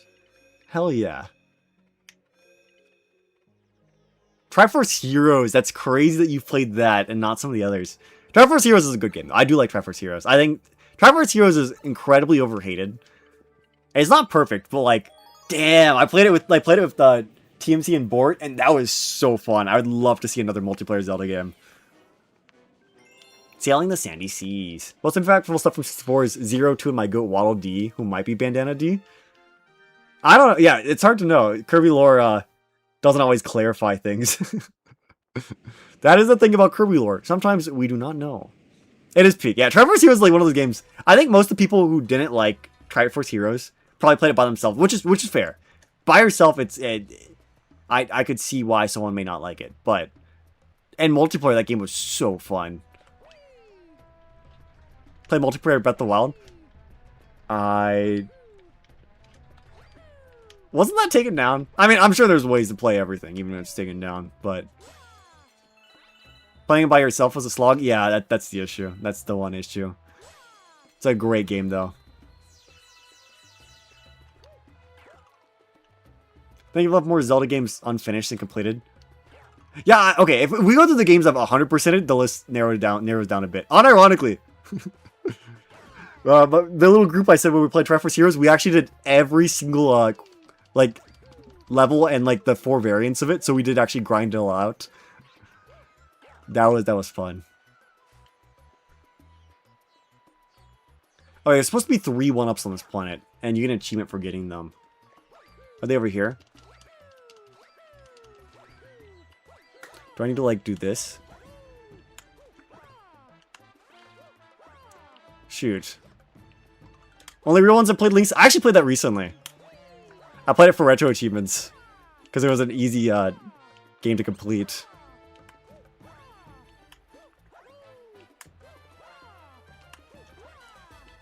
Forgot what Sparks of Hope was? It's the Mario plus Rabbids game, the second one.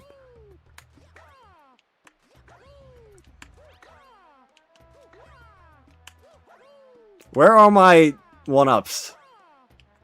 There's supposed to be 3 1-ups on this planet. Where are they?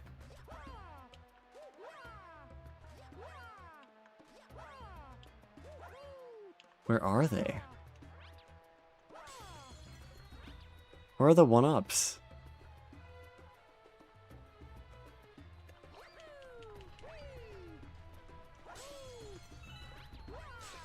I imagine I just go to the end of this planet, maybe? Yeah, are there like 3 at like the end here? Let's see. For your first Switch game, what a crazy game to pick up first. I played Breath of the Wild first like a normal person. Minish Cap is so good. I definitely go back to Minish Cap. Minish Cap is a great experience. I love Minish Cap. Definitely. Probably my favorite 2D Zelda behind Link Between Worlds. Link Between Worlds is really good. Stop! Stop falling, Mario. Yeah. Let's see. So, for Zelda, I've only not played like 2 games. For Mario, I played all the 3D Mario games. I have 100% of all of them actually on stream as well. For 2D Mario, I haven't beaten Lost Levels.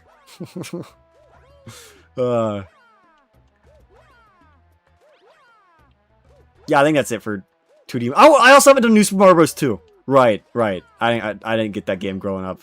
I can emulate it, but I just haven't gotten around to doing that. Alright, here's the achievement. Nice.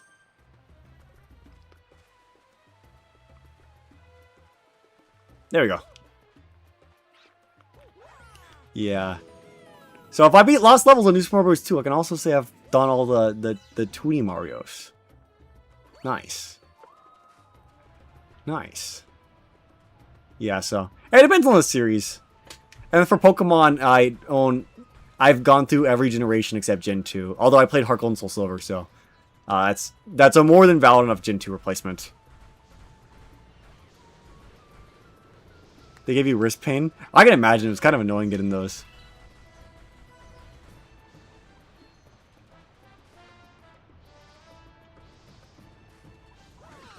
It is 50, although it's 35 if you're in the family plan, I think, right? I don't know. Maybe it's 35. But yeah, it should be 50.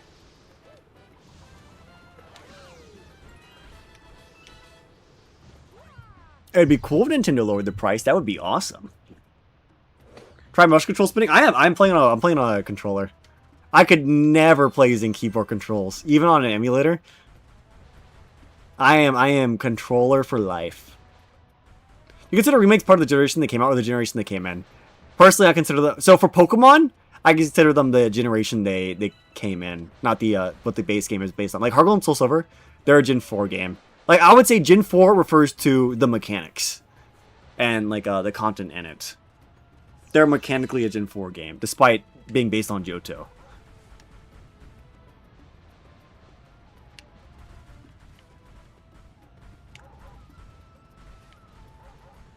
He's trying to kill my sandbird. This guy doesn't like sunshine. It's okay, buddy. Not everybody does. Nice. Star acquired. And we get an achievement too, so it's not a waste. Not a waste.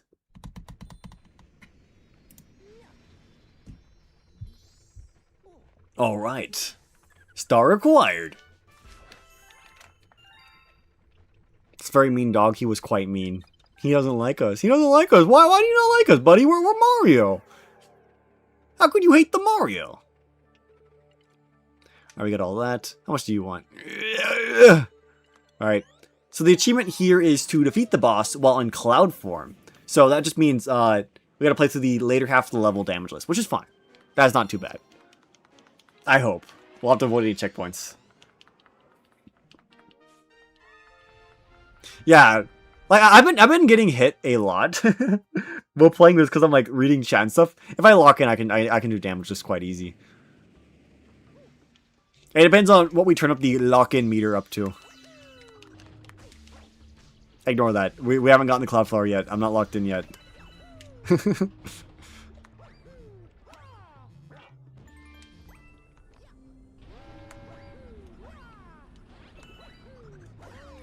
I didn't mean to do that.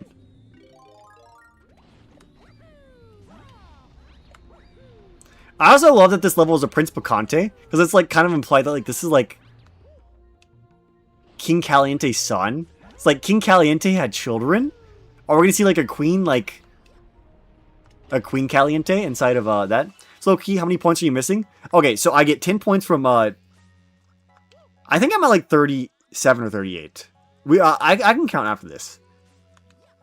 So right now the plan is I can get 10 points from Galaxy 2 and Twilight Princess combined. And then I just need to play like one or two, like, I can rush 1 or 2 games to get like those last few points.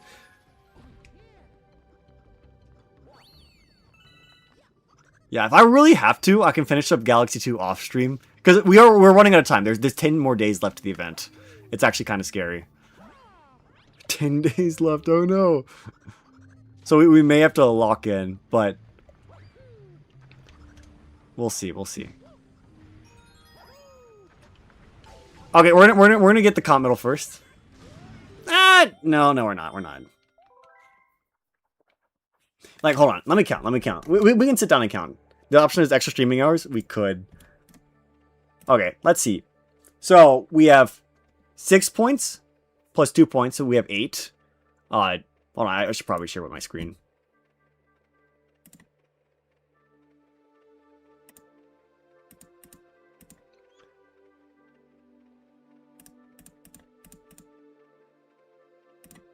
Okay.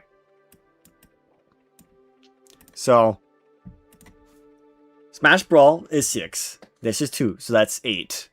This is 4, so that's 12. This is 2, so that's 14. This is 2, so that's 16. This is 2, so that's 18. That's 2, so that's 20. This is 4, so that's 24. This is 26. 28. 30. 32. So those are all the games I've mastered. And then the games I've beaten, this is worth 3, so that's 35. This is worth 1. I can beat this for another one, but the achievement I'm on is stuck. So what did I say? 35. So that's 36. This is 37. So I'm at 37. Okay. Right. So I get 10 points from Galaxy 2 and Twilight Princess, because Galaxy 2 is worth 4, and Twilight Princess is worth 6. And I need 3 other points. If I beat Pikmin, which is like 2 more achievements, I can get 1 point. Although the achievement I'm stuck on is really hard. It's really hard. And then, low-key, I can either like 100% Kirby's Epic Yarn, or I can just beat Endless Ocean. Endless Ocean is worth 2. You sure you'll finish Twilight Princess in time? I'll probably have to do Twilight Princess off stream. There's no way I can finish it on stream 100%. It's like 40 hours. It's like 20 streams. That's 100%. I'm gonna have to grind that off screen. Like, maybe like some of it will be on screen, but like you'll click on the screen and you'll be like, weren't you in the first dungeon yesterday? Why are you fighting Zant? Oh, that one's really scary, but it gives 6 points. That's worth so many games. If I really, really have to, like if I'm on like the last 2 or 3 days, I can just grind out slop. Some of the slop games are beatable in like an hour. Not just beatable, masterable in an hour. But I think that it's so much cooler to be able to get all this without playing any slop. But it is getting close. It is getting close. There's 10 days left. It's very scary. Galaxy 2 will go a lot closer once I get all the regular stars done. The green stars will be much quicker. There's not really any achievements tied to the green stars. And the achievements are part of what makes this playthrough take so long.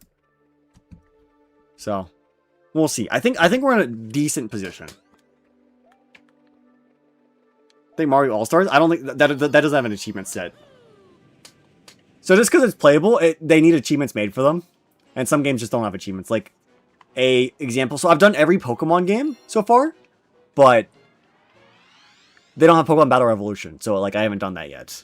It's getting an achievement set. One's being developed, they just haven't made it yet. And All-Stars would probably be not worth it, because it would require you to 100%... Okay, to just beat Mario All-Stars, you would have to beat every single game in the collection. So Mario All-Stars would be pretty tricky.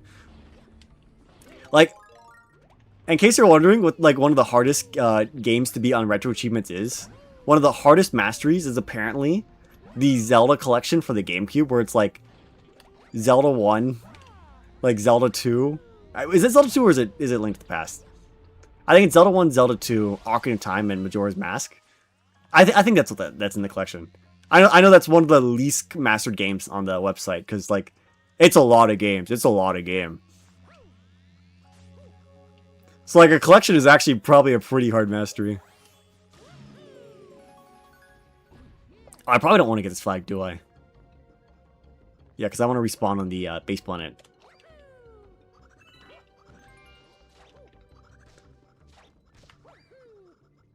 In every game in the collection is like 5 Mario games with famously fast speedruns. I mean, it'd probably be less time than doing like that, but it'd probably be worth 1 to 2 points. I can't see that being worth 3 points.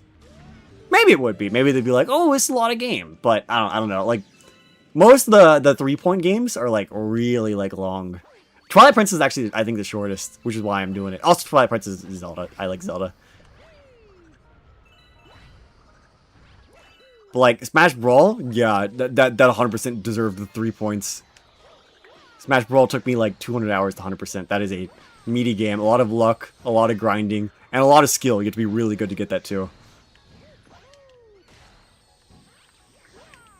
It'll be fun. Honestly, once this adventure's over, though, it'll be so exciting because I can start getting achievements in like other games. Like, I'd really like to do some of like I like to do like Ocarina of Time on the N64. I'd like to do Smash Melee. I haven't actually spent a lot of time on Melee. I've played Melee with like Pear, but I haven't actually played Melee single player content because I didn't grow up with Melee. So I'd be very interested in going through that. Like, there's some very fun ones. Oh, I forced me to get the flag anyways. Whatever. Like, just not take damage. Easy.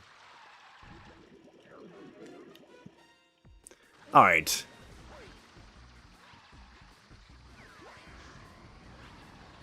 Prince Bacante. Alright.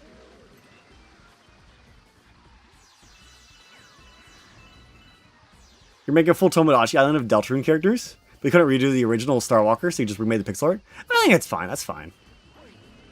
Star Walker's a little goober anyway.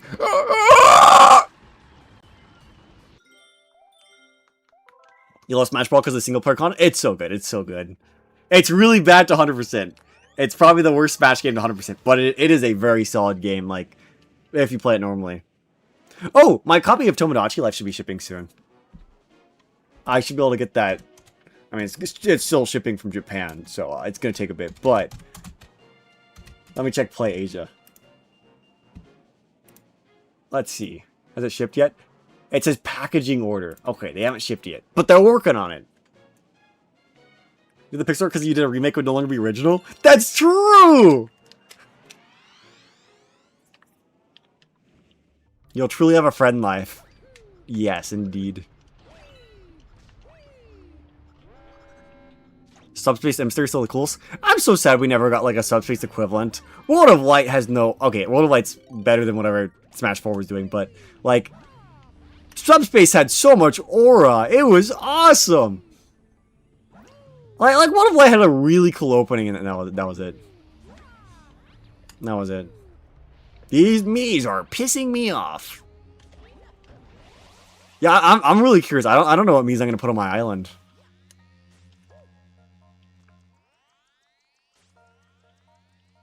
I'm honestly very scared. Will I be wise or will I be evil with my Miis? What is better gameplay? No, I disagree. It's all just copy and paste spirit battles. The spirit battles are a lot less interesting. Like, okay. I know what you mean. So, I think the spirit battles are probably fairer. And they're, like, well designed. Because I'm going to be honest, Subspace Emissary is kind of like... I've played it on Intense twice. Subspace Emissary is BS. It is... it is very, very poorly designed. But it's so cool. It's so cool. It's so BS, but still. World of Light is definitely its lower effort. I think the spirit battles are a lot easier to make than a enemy.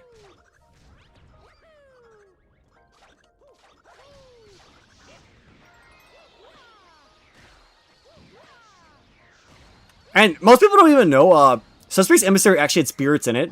You know those stickers you get from literally everything in the game? Those are essentially stickers. I mean, those are essentially spirits. They work the same as spirits. They give you little buffs depending on what character or what moves you're using. They were spirits before spirits. Ugh. Oh, that's nice. But they messed it up bad. Like I don't say when it's bad, but like it's not as fun as fighting like an actual enemy. They didn't even bother putting in descriptions. Yeah, they give buffs. Yeah, see, most people don't know that. You can use stickers. They give buffs. They're literally spirits before spirits existed. Yeah, I think the descriptions were the reason why trophies were so interesting. Spirits were such a downgrade from trophies. The descriptions were like, dude, I learned so much. I think Smash trophies are what made me a fan of video games. Because I didn't... Okay, back when I first played Smash, I only played like Pokemon and Mario. And by playing Smash, it made me interested in other like Nintendo series. Because I'd read the trophies and be like, wow, this is interesting. Like, that's how I got into Zelda. I've talked about this in the past. In Smash Brawl, there's these little things called masterpieces, where they're essentially like demos for other games, right? And one of them was Ocarina of Time. And when I played the demo, I was like, oh, wow, that was a nice game. I'll play that game if I see it, you know? Which is crazy because it's an N64 game. I didn't really realize it at the time, but... Little bit known to me. I ended up seeing Ocarina of Time at the store for the 3DS. I'm like, oh yeah, that's that game. I'll play it. And it was really good. And that's how I got into Zelda. Like, oh man.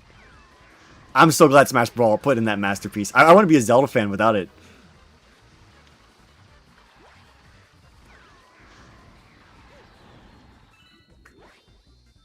Okay, he's doing this.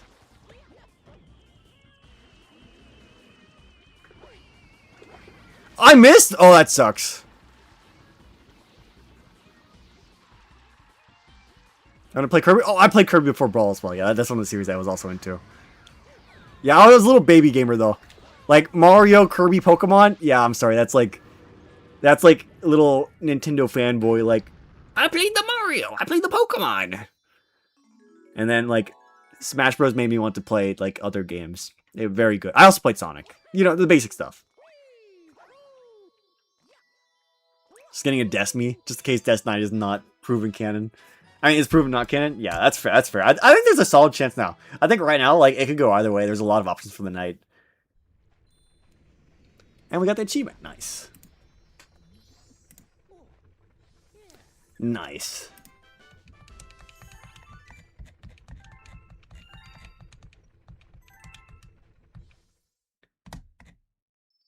No, a comet medal. No, I mean a comet. No.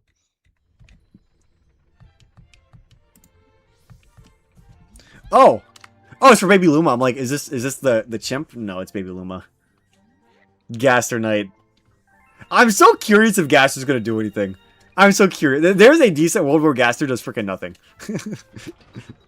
I'm so curious if Gaster will have a function that like grand scheme of things or not. I mean, okay, And the grand scheme of things, Gaster is very important. He is very important in the background, but will it be like a obviously incorporated thing? I don't know. That would suck. That's the question. That's the question. What are they doing? Gaster doing nothing would be disappointing. That's like the god of the world. Yeah, but like, he's also something that hasn't been like, if you are a normal player and you're not like terminally online, you have no reason to know who Gaster is.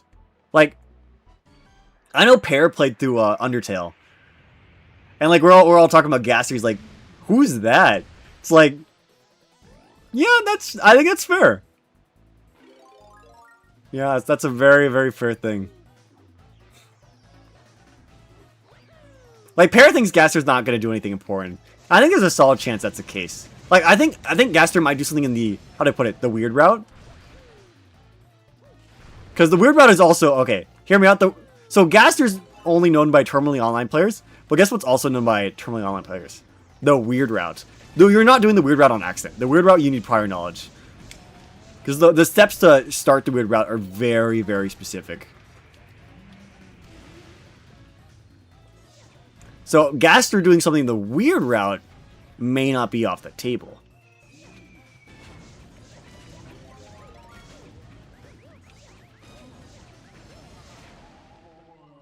I don't know. I'm very curious to see where we end up. Star acquired. Did the weird route on accident? I don't believe it. I don't believe it. What did Gaster do in Undertale? He died. He died. Arguably, you learn in Chapter 3 Secret Boss. It is true. The sword route gives you some hints. Sword route does give you some hints.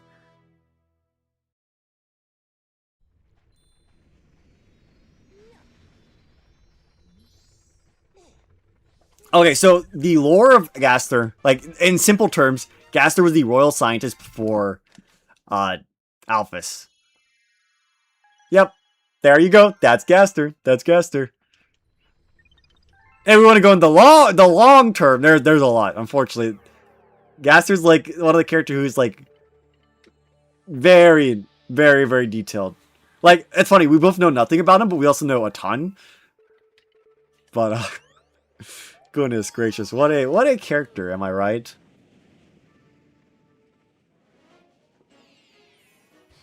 Doon doon doon doon doon do do do do do. Yeah, I'm very curious where we'll end up. And like, Friend seemed like a fraud. Like, I was literally talking about last night before the update came out. I was talking about Friend being a fraud. Because Friend is a fraud. Friend is. Until now. Toby Fox is tired of the Friend allegations. And it's like, whoa, whoa, whoa, whoa, whoa, whoa, whoa, whoa, whoa, whoa.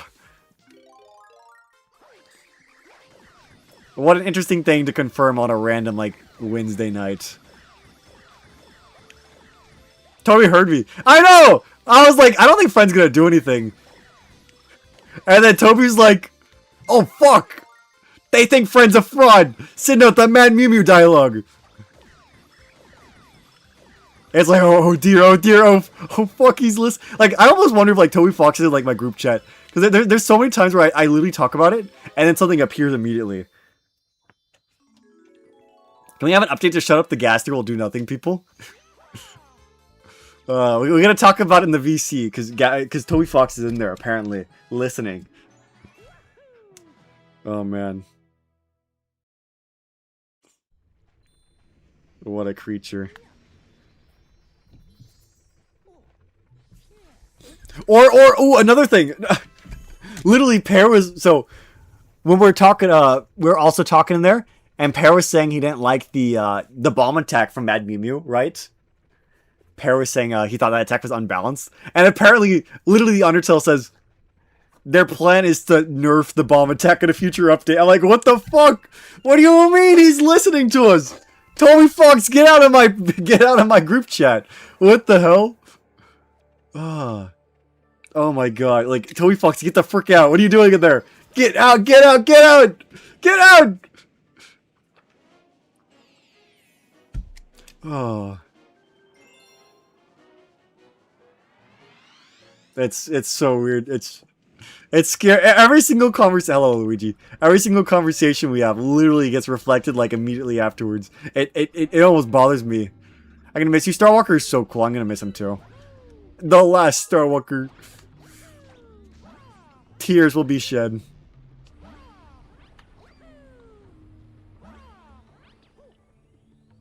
The kiss was worth it? Chris didn't even like the kiss. Chris doesn't like anime. What a coward.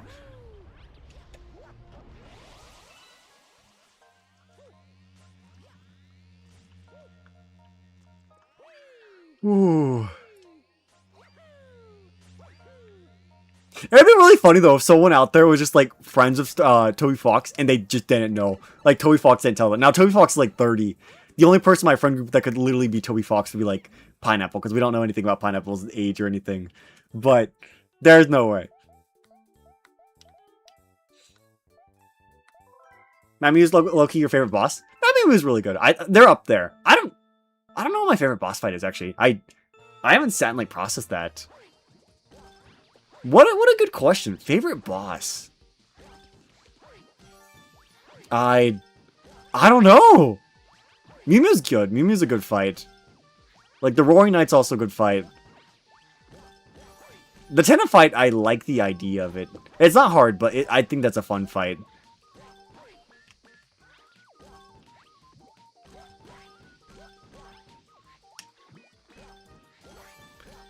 Yeah, I don't know. I haven't sat down and thought about favorite boss, like, really hard.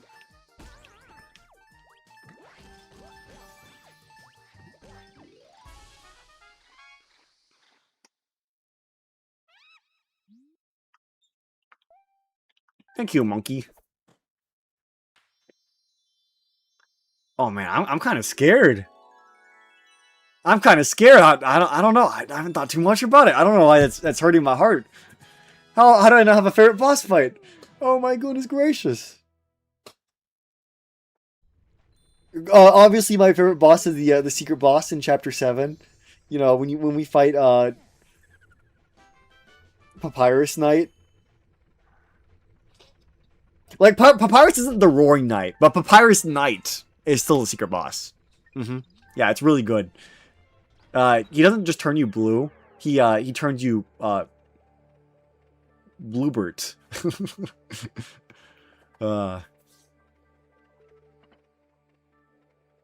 Bro, this guy's so rich! My expectation for chapter 6 is that'll be shorter than chapter 5. Chapter 5 was abnormally long. That was a really long chapter. Like, 7-hour chapter is crazy. But yeah, chapter 1's also really short. Chapter 1's like probably, what was it, like 2.5 hours? It's not very long. So. It's actually crazy how much longer the chapters are.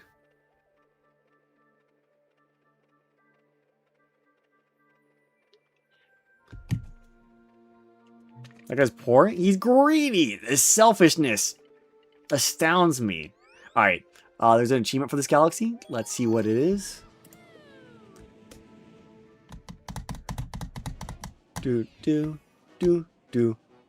Without creating more than 4 clouds during the Boomsday battle. Oh, so if I just beat the boss cloudless, I'll get the achievement. Or actually, I can use 4 clouds.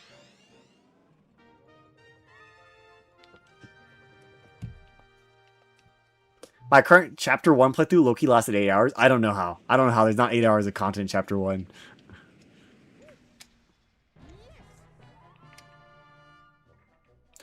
The main boss in chapter 7 is Toby himself. He says, "Oh, you completed my game. Now use the artifact's true power. It seems to be harder than the Kaizo Knight."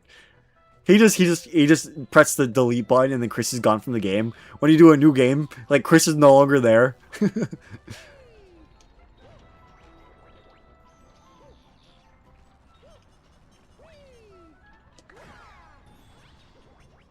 Bullet Bill.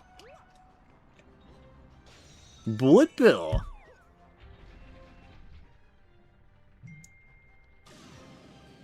You must have lost a lot of time. That's like 4 times longer than the playthrough. Goodness gracious. Boomerang Bros.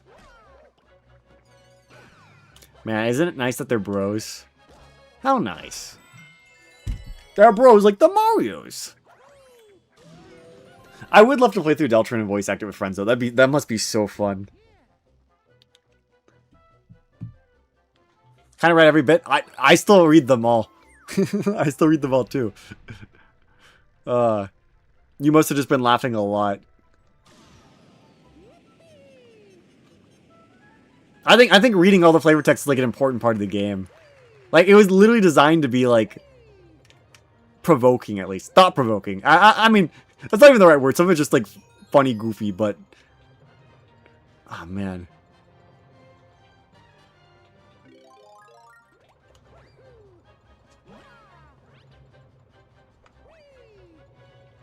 Deflecting snow graves. I haven't actually seen the Kaiser Knight mod. That sounds scary. Deflecting snow graves.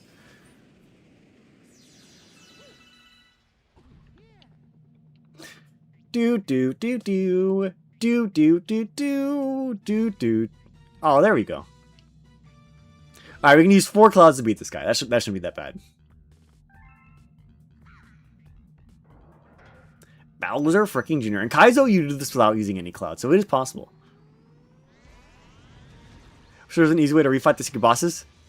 I do agree with that. You'd have to sacrifice a whole save slot just to be able to fight them. Okay, so if I take damage here, I can just climb up without using anything weird. And I can heal myself using this.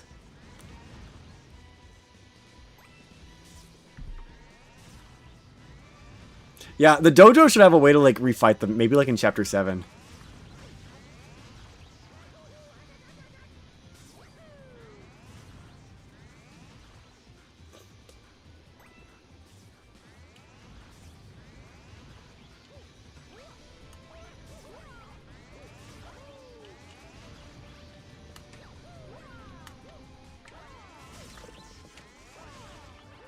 There we go. We got up there without using any clouds. Nice. Have you fought the Mario Galaxy Secret boss yet? There's a few bosses off the beaten route. If only there was like a Deltrune style secret boss, so that'd be so fun. Unfortunately for Mario Galaxy, most of like the really cool content is going to be on the main route because they want everybody to see it.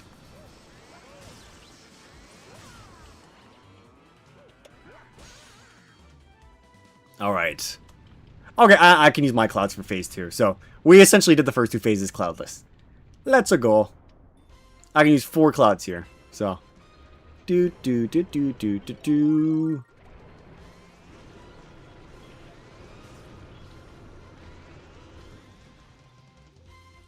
All right, we're doing the Elgrave route. No!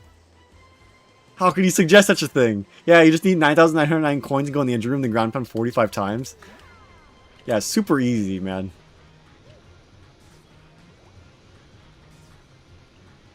Yeah, the fight against the roaring Bowser was wild.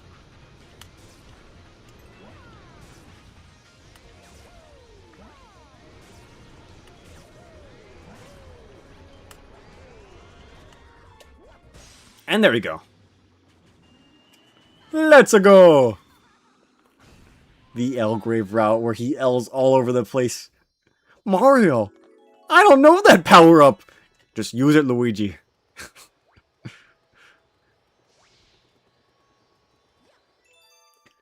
Wall kicks will work, LVO. Nice. Do do do do do do do do do do. Should use your emotes more? You should! They're good! I like them. They're peak. Oh, we also got an achievement for just getting the Grand Star. Because of course, it's progression, right? Most of the progression stuff, achievements side to them as well. Alright. So there are 2 more worlds going ahead. Very, very nice. 86, 34. So far you're at Orange's team. Orange. Orang. Alright, Mario. Let's get going. Hell yeah. Hell yeah. Onwards, great Mario. I always forget to use them. It's because no one else is using them. We need more people with the memberships. I wish the gifting was nicer. Well, they fail to convey exactly what you want. What do you mean? Naristair does every emotion known to man. It's actually shocking how many emotions Naristair does. And if Naristair doesn't do it, Aaron Stair does. It's actually shocking. You're broke. I wish the membership, the free membership gifting gave to people better. It's so sad. I cry. What? Okay. It's so weird. YouTube copies so many features from Twitch, and they can't even copy the ability to choose who to gift it to. That sucks. That really does suck. Because it makes the gifting, like, kind of useless. Like, people like to gift gifts, but, like, they want to give it to people they know. Why, yes, I want Chungulus the Third to get my membership. The guy who doesn't, he's not going to even use it. I cry. I cry.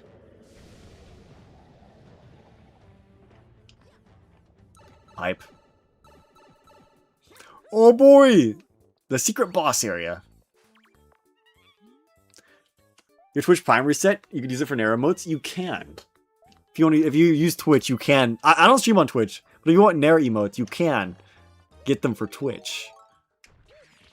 If you have Twitch Prime. I probably want to spend real money on just the emotes, especially since I don't stream there. But it is free if you have Twitch Prime. I can totally change. It's so beautiful. It's like an art. When are you gonna cross stream? I don't know. I don't know how valuable Twitch is to stream on. Because the issue with Twitch is like I'm not gonna grow my audience. But I know some people prefer the Twitch infrastructure, but it's like I mean I'm not growing my audience from just streaming on YouTube, I'm gonna be honest. LBR, I'm kinda just doing this for fun.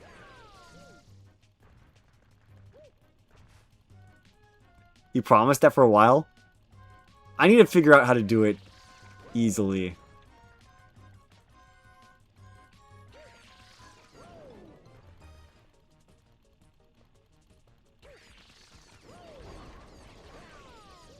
That's fine. Remember to sub? The $1 a month. Actually, I think it's a bit more than $1. But still. Game. Nice. I actually have the Founders Badge? That would be really cool if I was big on Twitch. Oh.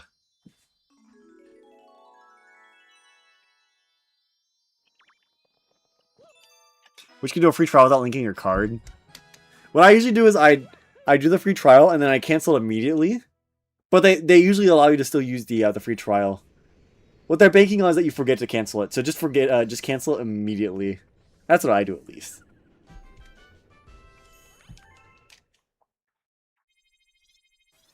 Pathways? No way. Starship Mario can now advance.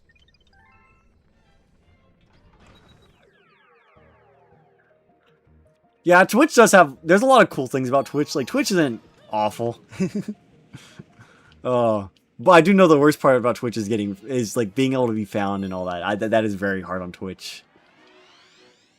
But like I said, I'm not really being found. Like, we get new people every now and then. So it's not like there's nobody coming, but... If I want people, I probably need to like make content that actually says like, hey, I stream. Because I don't really talk about my shorts very much.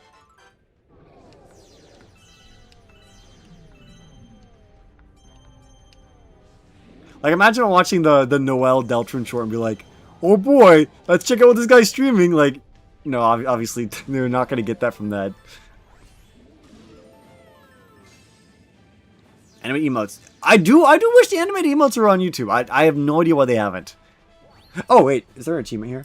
Oh, yeah, the achievement is to get 150 star bits on the second star. So, not the star. Also, I do love the music here. This is like peak Mario Galaxy music. Definitely one I don't hear people talk about very much. But the music here is very beautiful. I don't know, it just feels like hype.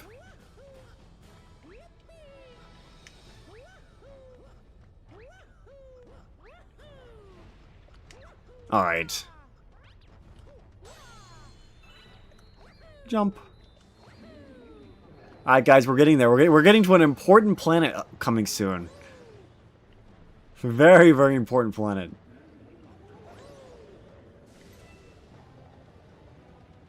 Okay, I do remember the comment was like here. So we need to lock in.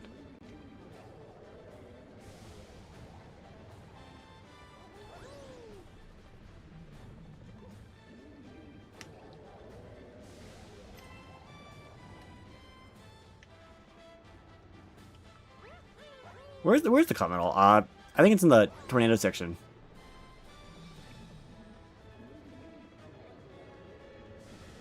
What was the point where memberships were really common? Yeah, APOC was really generous in that point. It was very strange, but I'm really glad they did it. It allowed us to have extra emotes. Like, the only reason we have as many emotes as we have right now is because APOC did do that. Where the hell is the comment medal here? Oh! It's in the final section, isn't it? Yeah, I'm thinking of where it is on like a mod or something. Yeah, I think it's in the final planet section, isn't it? And then bro just disappeared. I mean, people come and go. It's not like APOC is dead. Like, I can still reach out to APOC. Alright. Yeah, the comment medal's right there. We're almost there! Well, why did APOC give out so many? I guess they had an expendable income, and... Like, APOC's not rich. APOC is not rich. They probably shouldn't have done it, but they had money to spend, so they spent it. Where do they get money? From their job. I think they're like a waiter or something. It's Deep Throat Planet! Let's go! Look at that. That guy is guzzling that planet. Oh my god, he's going like nom nom nom. Hatsune Miku. I've been listening to Flower Man and the Mad Mew Mew themes a lot lately. They're good. I've also been listening to Tetris. I like that song a lot. That song inspires me to work on Terminera. You know, if Toby Foxton put a Miku song inside of his game, I need to get Hollow to put a Teto song inside of the Terminera game. That's important. I gotta have a very, very important discussion with them. I like Tetris, though I prefer the other Tetris songs. I'm not a super expert on Vocaloid, so Tetris is just one of the songs I've been listening to lately. It's really good.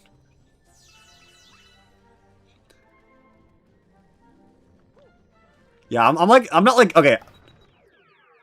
I don't want to say Vocaloid LARPer, because it's not like I don't listen to Vocaloid, but like, I don't listen to them a lot. Like, I'm not like an expert Vocaloid person who's like, oh, I know everything. Like, casual. Vocaloid casual. Rot for clout. I'll have to see. You'll have to remind me afterwards. I'll have to see. Maybe I'll listen to that one often too. Yeah. I like the Vocaloid characters though. I think honestly one of my favorite parts of like just anything is character design.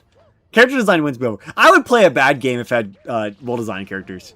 Neptunia.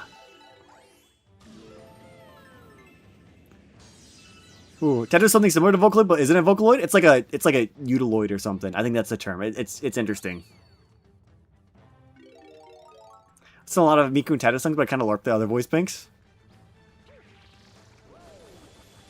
Yeah, the only reason I even like know the characters is they're like in the the Miku games.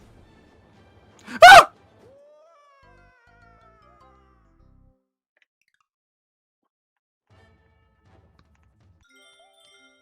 Yeah, I need to get 150 star bits in one run, so no dying.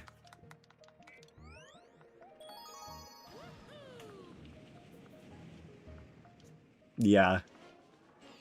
I think it'd be really cool if there was like a sort of like rhythm mini game and Terminera. There's other voice pranks? Yes, there's like a bunch of other characters. I think it'd be really cool in Terminera if there's a rhythm little mini game. And like what if the voice Nera uses is just fucking like one of like the Vocaloid or something? That would be so crazy. That'd be so good.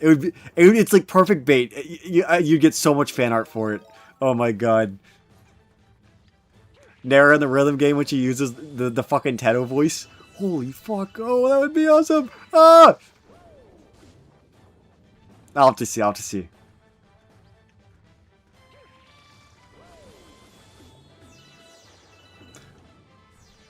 Alright, we need 150. 150.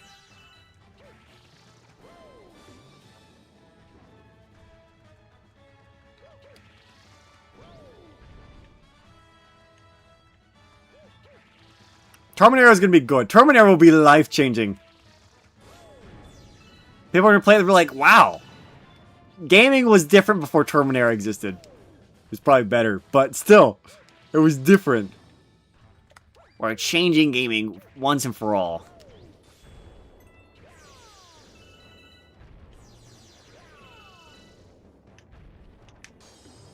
Ah! Oh, that sucks. Oh, this is gonna be annoying. Make her speak like a Celeste character? It's been a while, I don't remember how Celeste characters talk. I would say the main goals the game is gonna... The main games I'm, like... It's inspired by a lot. Inspired by a lot. Obviously, it's gonna be inspired by a lot of things, but, like, if I had to say, like, the biggest thing that's gonna be inspired by, it will be, like... I want sort of, like, the absurd nature of, like, a Deltarune-style game. With sort of, like... Hollow Knight extensions, if that makes sense. Like, the game is gonna have... It's gonna be a Metroidvania, with little... It's gonna have a lot more puzzles and stuff. It's going to... How do I put it? It's gonna be a lot less lonely than, like, Hollow Knight, though. Hollow Knight's, like, a very lonely game. And that's the vibe it's going for. I don't think it's bad. But Terminator is gonna be a lot more wacky. That's the goal. That's the goal. At least that's the goal we're saying. I hope it turns out that way. If it turns out the way I have it in my head, it'll be so cool. It'll be so cool. Hollow Knight, but not as hollow. True. Nara is not hollow. Nara is very fulfilling. Or fulfilled. Maybe. Ah! Oh, it's gonna be tough. Oh! Oh, I know. Yeah, I do have to restart because I need 150. Ooh. Man, it sucks because eventually there's gonna be a point where I'm gonna have to stop being able to show stuff off, or show off as much. I'll probably try and, like, if I'm developing, I'll probably try and show stuff off every now and then. Because I want people, like... I think one of the worst things is that Silksong just went, like, radio silent for, like, 6 years. Do you have a lore reason? Oh, there is a lot. There's a lot. I've actually been working on the narrative and lore Bible. So the narrative Bible is going to cover, like, the main story and like everything that happens in the game. And then there's going to be a lore Bible, which is, like, stuff that are not necessarily going to be, like, mentioned outright. But, like, if we ever reference things or we want to get into, like, lore, you pull stuff from the lore Bible. And so the reason you write these little Bibles is so that, like, let's say someone's not, like, the lead person writing all the stuff. And so they can look at it and see, like, they can still, like, work on text and dialogue and story without being, like, the person writing it. Like, if one person had to write every single line of dialogue, that'd be freaking hell. Narrative? I guess you could say that. Yeah, my goal is to end up having 3 Bibles. There will be the narrative Bible, which will probably be the shortest, because that'll only be the main story. There will be the lore Bible, which will be a lot of really big stuff. And even stuff, kind of like things that might be set up outside of that, and things that may not be said outright, but, like, it'll be like kind of the rules of the world. And then there'll be the character Bible, which will kind of go over, like, important characters, how to write them. Oh, 150! The character Bible, which will go over important characters, their quirks, their, like, motivations, beliefs, their, how they speak, and, their purpose, right? You're the one writing the narrative? I am. I'm the only one working on it right now. Anyone is allowed to give feedback, and I'm willing to change things. Like, we've already technically changed stuff already, but I'm the one doing, like, the big vision. But, like, we're a team. If I was, like, the person who's like, no, I don't like that. But, like, every single idea, that would suck. I want everybody to, like, be able to help. Plus, like, if I came up with everything, there probably wouldn't be, like, as many, like, cool ideas. So I do want some outside little voices as well. That's why I also want to get it written. So once it's written, like, not only is it so people can refer to it, it's that people will be like, hey, I have an idea to make this better, you know? They can't suggest things if there's nothing there, you know? So, Gotta get those all written up. I've just been working on freaking animations for the taking damage. It's very important, but I should probably work on the Bibles as well. Because gameplay's important, but story also determines, like, what you'll need the gameplay for. Like, obviously some basic stuff, like bosses and, like, okay, like right now we've been working on, I guess you could say, combat and dialogue. Those will be in the game no matter what. Like, obviously you need combat and dialogue, but there will be, like, some points where, like, story dictates the gameplay. So it's also it's good to have, like, a good vision of the story as well. I sort of suggest something you'd say, no, I don't like that. It depends on how good it is. Some ideas are objectively not good. Yeah, Wilnat would be like, what if you give Nera a power-up that turns her into a cat girl? Nya. You know what's a peak game design when you restart Christianity? I love Christian references in my media! Ugh! I love it. I yearn for biblical lore in my thingy. Like, yes. Give me my angels and my heavens and my my crucifixion. Crucifixion is so raw. It's so raw. Give her a gun? Imagine. Nera will have many things. She won't have a gun though.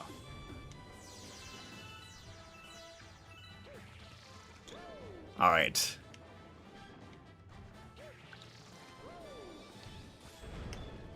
My angels, my heaven, my banishing, my crucifixion, my crown of thorns. I love it. Oh, it's beautiful. I love it. Oh. See, that's what Undertale was missing that Deltarune has. Biblical references. Oh, you know, whenever a game starts referencing the Bible, it's going to be peak. Xenoblade references the Bible a lot. That's one of my favorite series. My Ring of Thorns. Yes, the Ring of Thorns. Yes, the ring made specifically of thorns. Yes. Tires, wait for a bit. It's fine. Alright, there we go. Achievement acquired. We're talking about Terminera? Yes, a little bit, yeah. Yeah, I was talking about that. On top of, like, what I showed, I've also been working on the Bibles for it, which are essentially, like, the little written guides for, like, lore. So, essentially, there's the narrative Bible, which is the main narrative of the game. Everything in the narrative Bible will be in the game. Like, that's the main story.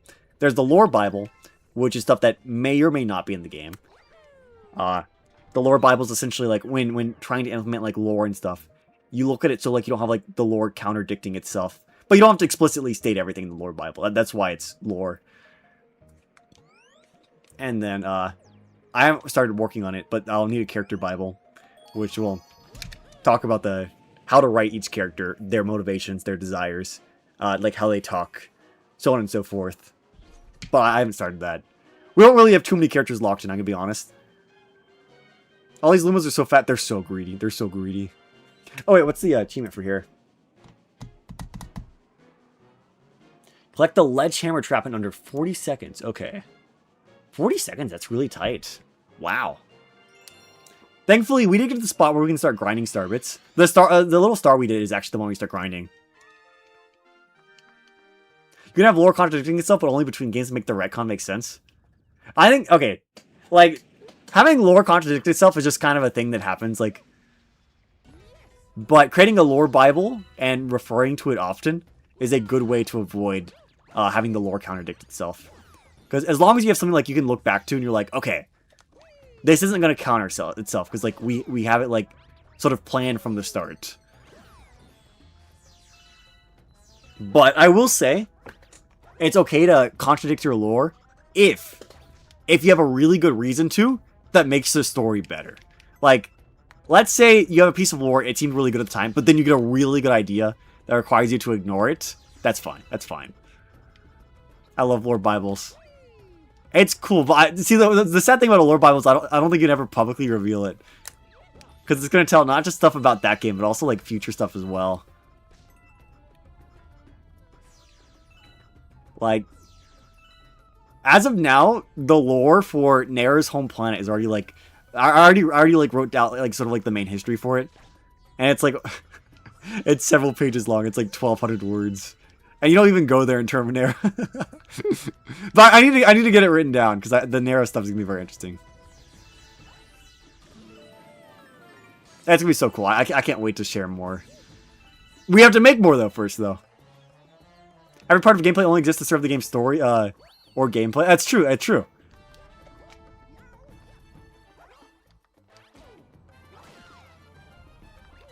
There's games where the gameplay is the main focus, like in Mario. Any sort of story is written after they get the sort of game stuff. I believe Zelda's also the same way. They get their ideas for the gameplay first, and then they do the story afterwards. And then I know there's other games that do the opposite. I know Xenoblade is story first, and then they build the gameplay off the story.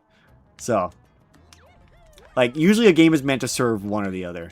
One of the two things will be at the main focus, and then everything comes off of that.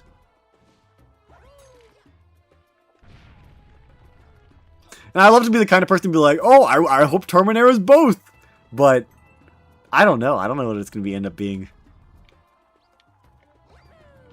Why did you choose to make it a puzzle game? Oh, it's not going to be puzzle focused. The puzzle elements are, at the most, were for the game jam.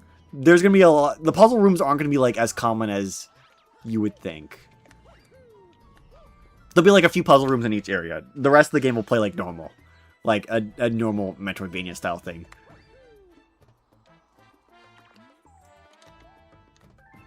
Like, I would say more action-y, adventure-y, Metroidvania-y for, like, the grander portion of the game. But there will be puzzles on top of that. Game Jam is true.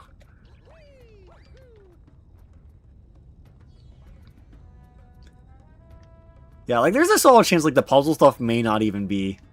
I'm very curious to see where that ends up. There's a solid chance the puzzle stuff doesn't even make it in the final game. I don't know. Like, I don't want to say that, like, too soon, but, like... Like, the puzzle stuff was so that the game would fit the theme of the game jam, I'm gonna be honest. So, we'll see.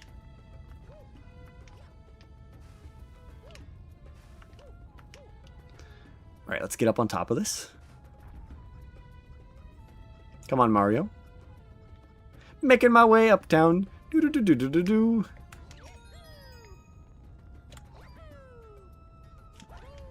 Alright. Let's lock in, Mario. Lock the hell in. We're at 89 stars, which isn't bad. That means we're nearly done. I don't think I've ever participated in a game jam. You might participate in a game peanut butter.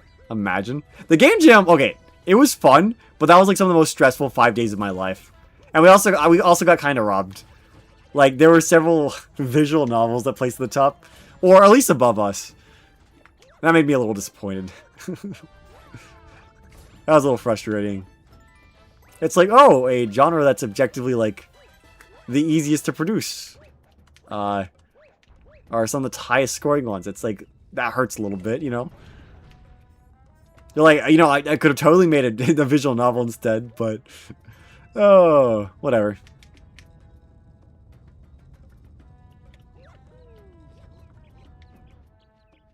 Whatever. It is what it is. Do. And see, like, I feel bad because the visual novels aren't even bad. They're not even bad. Visual novels aren't bad. I think as a genre, visual novels are fine. But they are, like, objectively easier to make. And when you have a 5-day time limit, like, a visual novel can seem like a full game compared to, like, an actual, like, normal traditional game where it's, like, a bit... It just takes longer to make. Especially if you made visual novels before, you're allowed to, like, sort of reuse stuff from previous game jams. If you've made a visual novel before, you just kind of have to create the new assets. Well, you still, like, your engine basically is, like, one-to-one the same.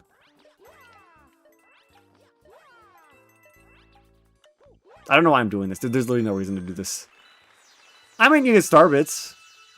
Cool. I mean, we need star bits. But I can also grind them in the Melty Monster Galaxy now.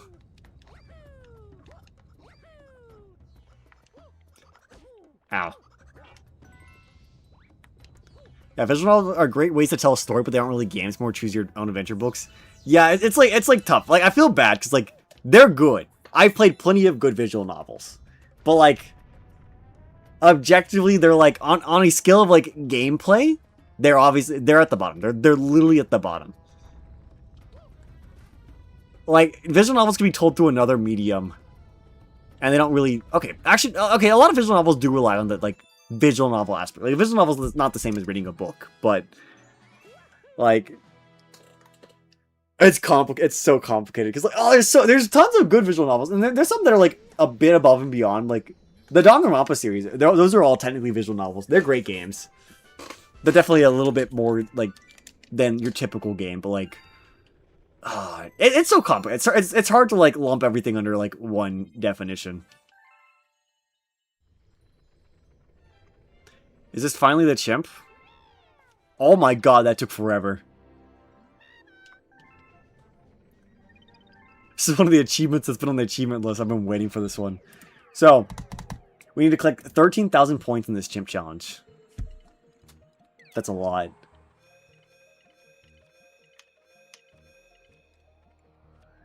Chimp. Alright. 13,000. Wasn't there a visual novel that sued a guy for making a Let's Play? Yes, I made a short on that. Yes. It was Steins Gate.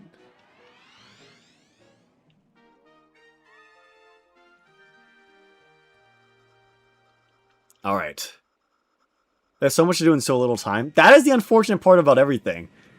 If I can just click a button and be done, that'd be awesome. But, it doesn't work that way. What do you mean finally? I came here immediately! You're on another galaxy!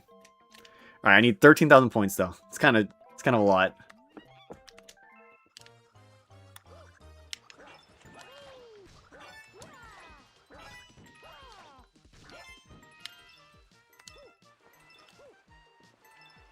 Okay.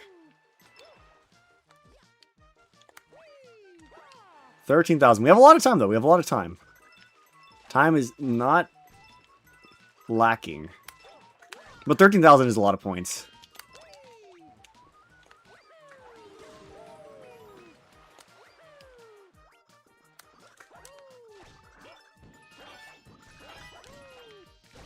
Oh, fuck! That sucks. Yeah, getting hit is just... Oh, I need the combos. I need the combos from jumping on the guys. You get so much for the combos.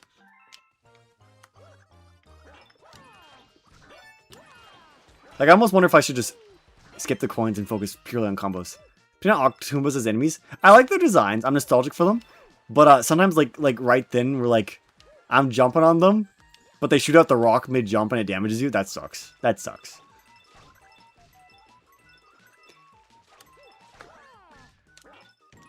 But I wish they appeared in more games. I understand why they don't. They're space enemies.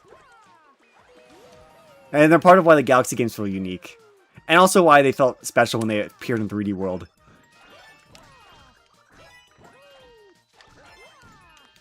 Okay, whatever. What do I do now? Go draw art of your favorite character.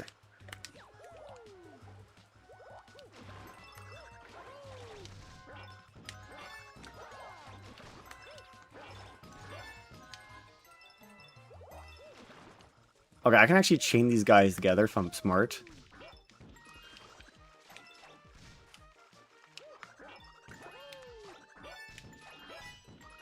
Oh, fuck! You're kidding me! Oh, that sucks. Okay, you know what? Let's just practice the route out. Me spinning to land on the enemy. The game is like, oh, you know this little sling star that's like a mile away from you? Yeah, what if we gravitated you towards that?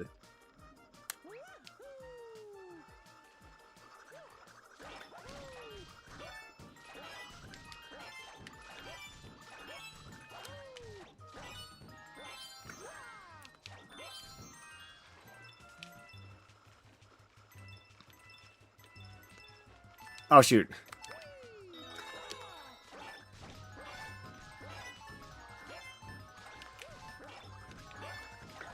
Okay, we were really close. We're really close.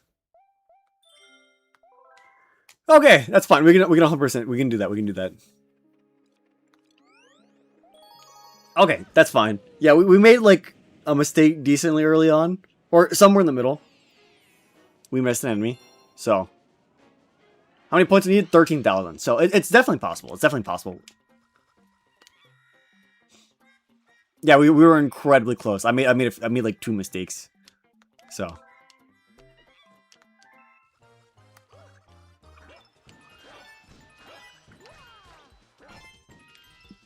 Alright. I say ditch the coins. It's tough, because the coins give a bit. The enemies give more. The enemy coins? Yeah, something like this, like, I can't ditch all of these. This is a lot. It's like 1,000, like, right sitting there.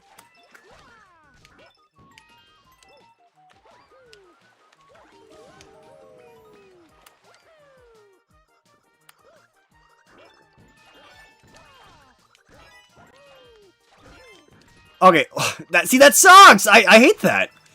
Why does he hit me there?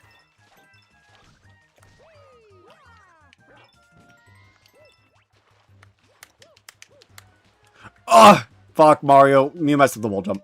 Alright, let's try again. We got this. It's fine. There is a lot up top. There's a lot up top. But, like, there's not, like, an incredibly amount. So it's a little tricky. Found your sketchbook. Nice. There's not an incredible amount as well. Like, I think if I skip too many coins, I will have too little.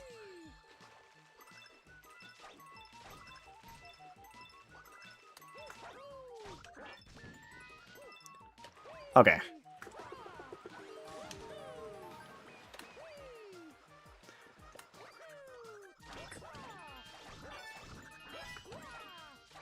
Ah! I hate this guy! Oh, he pushed me off too? Oh my god! Why are those guys, like, so bad? Yeah, it's literally the same as every other green guy. But those are, like, they, like, have, like, laser vision. Did I call him the first Octumba? I'm killing them! I'm killing them! They hit me even before I killed them.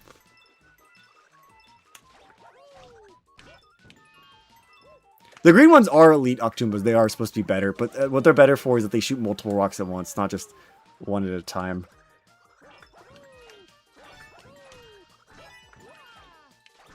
Okay. That's good. We got the full, like, we got a lot of points there. That's fine.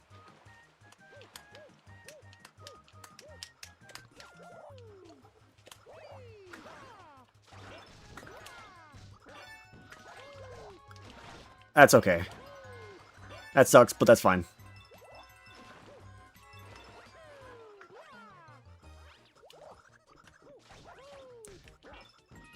Okay, I think it's definitely more valuable to do.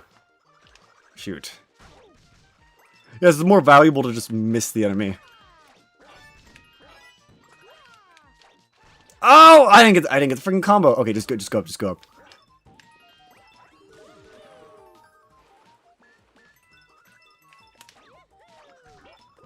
Yeah, I'm ignoring that. That's 100 coins. These combos are where you get all your money.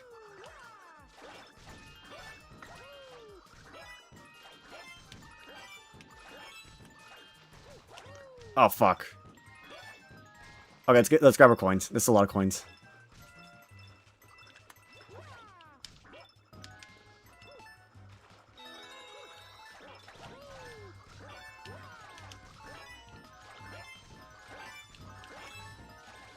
Ah, if I got those 3 guys, I would have gotten it. Oh.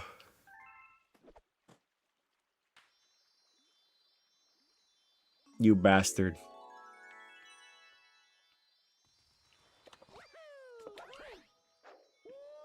My, like, few tiny mistakes lost me the run.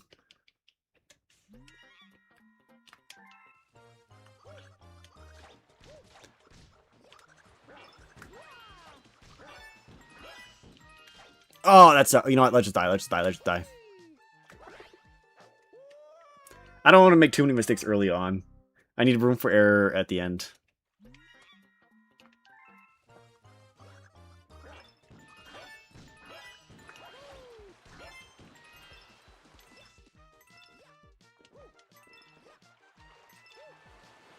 Okay. That's fine. Mario, you can yowie yourself up there. That's okay.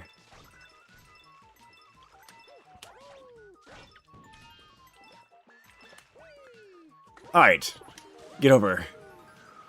Whew.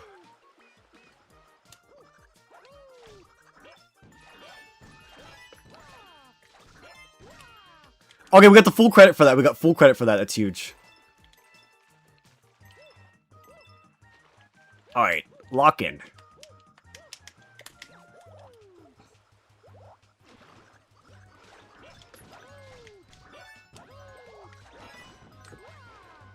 That wasn't intentional, but I still got the full combo. I didn't mean to miss one. Alright, we kill one. Then we use the momentum from the second one to get over to those 3 guys.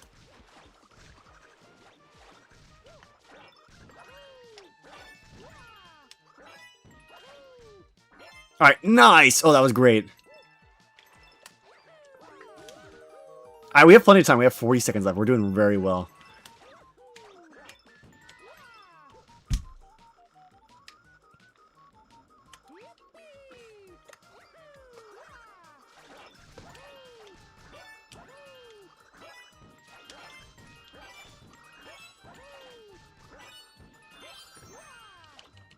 That's fine. Grab these. Let's go to the other one.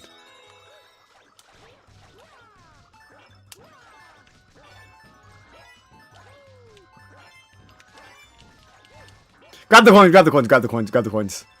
Let's go! Oh. Alright, 13,000 points. There we go. Achievement acquired. Woo! Nice. Woo! There we go. You got a star. And we got all the achievements, all the galaxies done in World 4. Nice. Star acquired. So we're at 91. There's 29 stars left until the green stars. That damn comet that I hate. We're doing well, though. We're doing well. Woo! Okay. Looking good, looking good.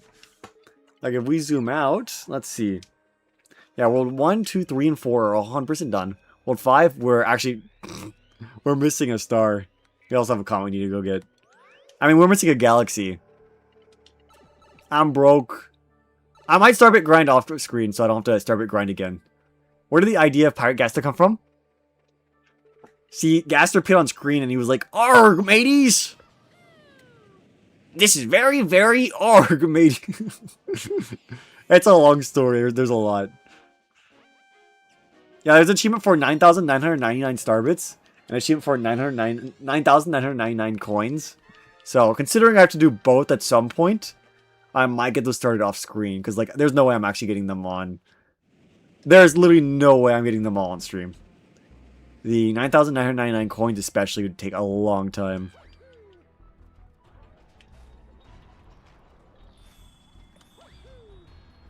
So, I may work on achievements a little off stream too, because time's getting low. That sucks. Good job, Mario. Time is running out. I'll be kind of glad to be done with the... Like, I love Wii games. I'm glad I've been doing all the achievements for the Wii games. But, like, it'll be kind of fun being able to go and do, like, achievements for other ones.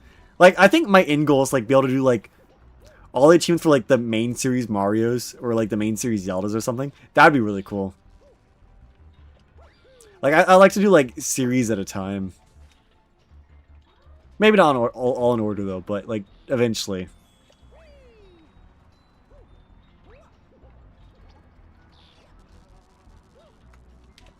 Oh my god, why is Mario not jumping up there? I'm like really pissed at him.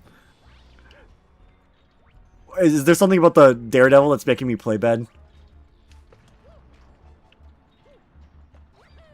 Didn't have a letter to spare there. You gotta use them all wisely. Like, come on, Mario. Like just get up there. Can't believe they slammed the Onion Sun. That's one of the craziest things to me. I'm still shocked that they did that. I feel so bad for him.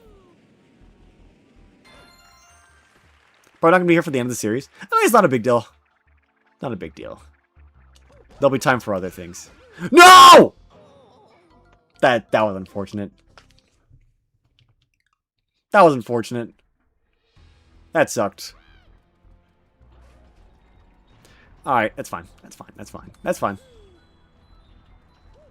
That's okay, Mr. Mario.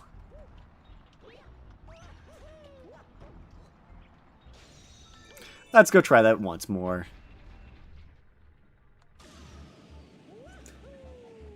Oh, the hammer bro that I mean, the boomerang bro that I hate. I was killed by the damn boomerang coming back. It's not like that's what boomerangs do.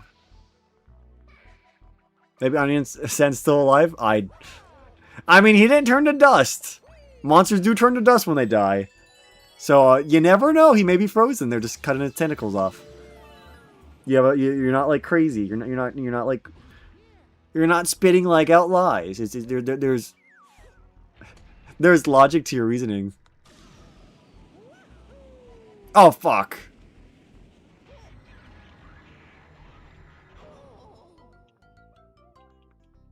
That's on me. That's honestly on me. I completely forgot that it moved until I kind of pointed and aimed immediately. I didn't even consider it moving until after it moved. I'm like, shoot. Maybe it's not a monster. Maybe they're human. What? Are you the first person to ever state that? That may be the craziest sentence I've ever heard.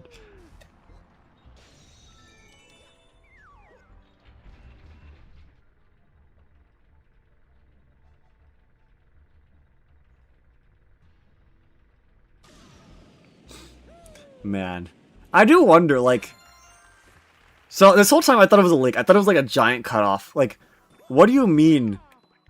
Onion Sand was sitting in like 2 inches of water. Like, what was up with that?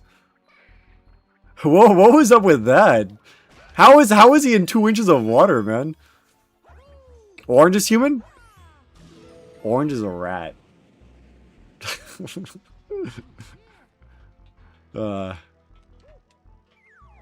Orange is a rat. Now, Aqua's a human.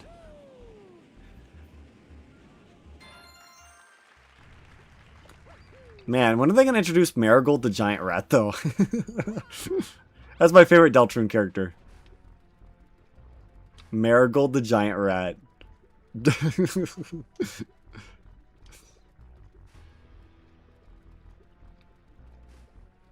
Alright, thankfully there's a checkpoint here, so I have to stop dealing with this nonsense. No, Orange literally states he's human. Why would I believe Orange? Also, I believe Orange is a girl. I think. Why would I believe Orange? Orange is a rat.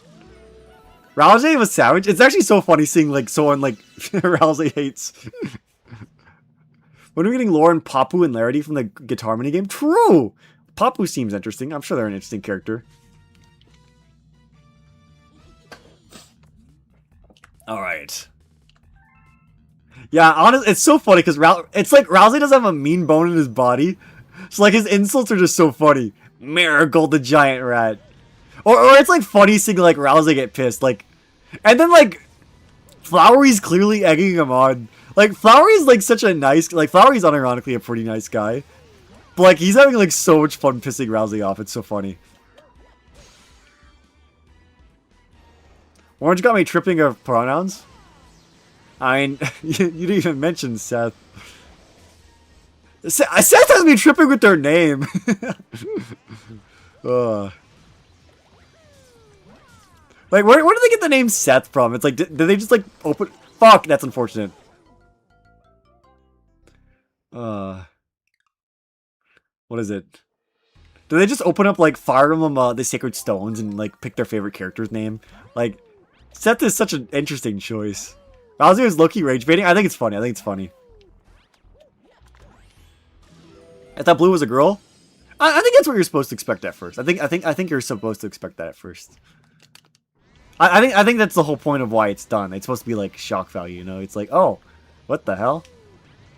You're like, when I first saw Blue, I was like, damn, that's a really ugly woman. I feel so bad. I was like, damn. I didn't want to say it when I first saw it. I'm like, damn, that's the ugliest woman I've ever seen.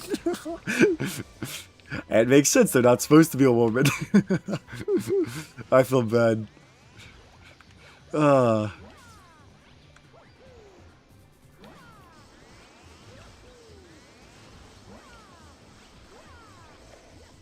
Fuck. Seth isn't even that interesting. I mean, I like Seth. I think Seth's design's cute. I think Seth is a cute character. Who looks like Steven Universe character? That's unironically true. I see where you're coming from with that. That is true.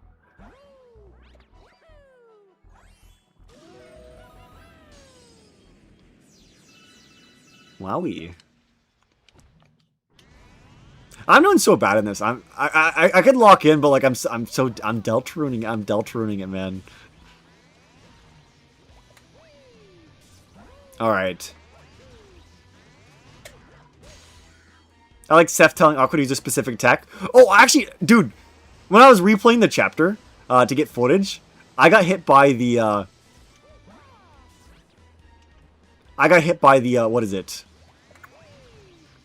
I get hit by the duck attack. There's actually dialogue if you get hit by the duck attack. Seth is like, it works! Do it again! It was so funny. I didn't know you could dodge you could get hit by the duck attack and get special dialogue. Oh, you meant in Sacred Stones. Yeah. No, Seth in Sacred Stone is so good.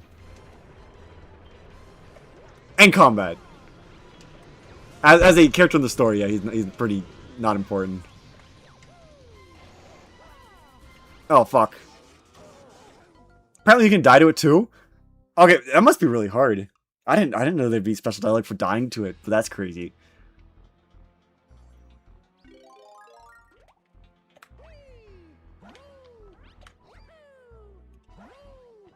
Thought they're gonna jump into the water? No, we already had a flower trying to kill himself. I feel so bad for Green. Green's chill with everybody, man. Can't believe we pissed them off. If you die to a special cutscene plays, that's crazy. That must be really hard to set up. You have to be at 1 HP with one of your characters.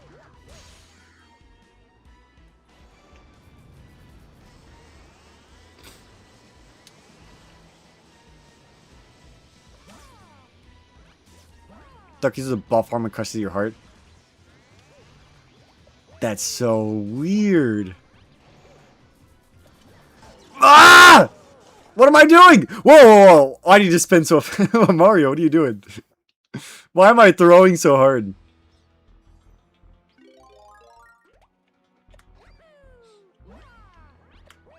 Howdy.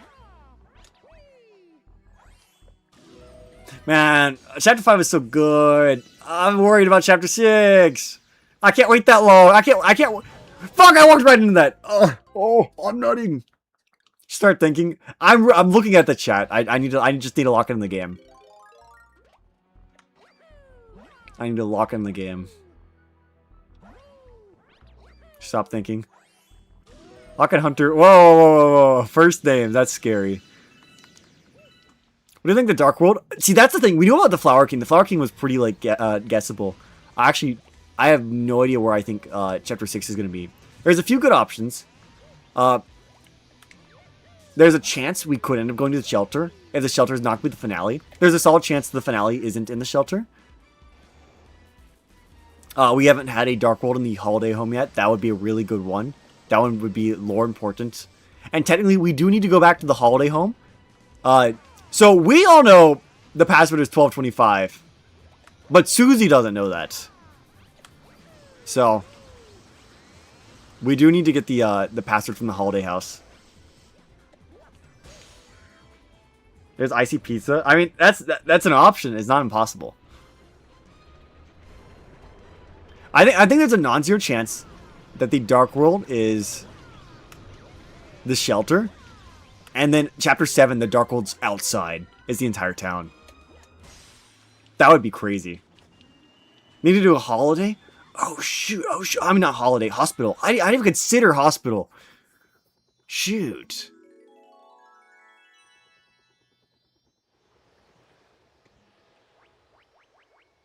Shoot. It's probably the Holiday House or the shelter. Yeah, if Chapter 7's not the shelter, Chapter 6 is the shelter. I mean, we already know, okay, there is a Dark World in the shelter. So the shelter is 6 or 7. I just said that.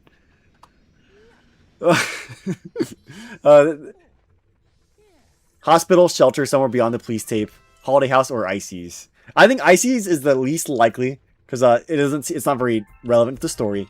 Shelter is 6 or 7. Holiday House is very important in the story. And Hospital is less important, but like Hospital's like not off the table. I think Chapter 6 is Shelter. Ooh, because that's Gaster 6. You're right. That's interesting. Hospital lacks sauce. Yeah, the thing is, there's just the hospital's very small. It's a very small place. The Holiday Home is gigantic.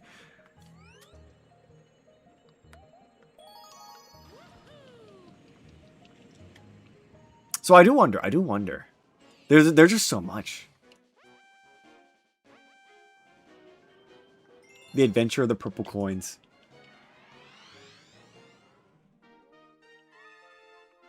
I wonder. So you say you want to use a revive song on Rudy. I do wonder, because one of the things about the Dark World is like what happens in the Dark World doesn't translate exactly to the real world. Like, so when you freeze Birdly, Birdly doesn't die. Like, you Snowgrave Birdly. He doesn't die in real life. He does get hurt. But he lives and he's in the hospital, right? So like damage doesn't one-to-one translate over to real life. So like if you revive someone, would that translate over to real life? There can technically also be multiple Dark Worlds. That is also true. There's nothing stopping them from doing that. We have gone into a Dark World multiple times, but we haven't had like multiple Dark Worlds in different locations before. But it is possible.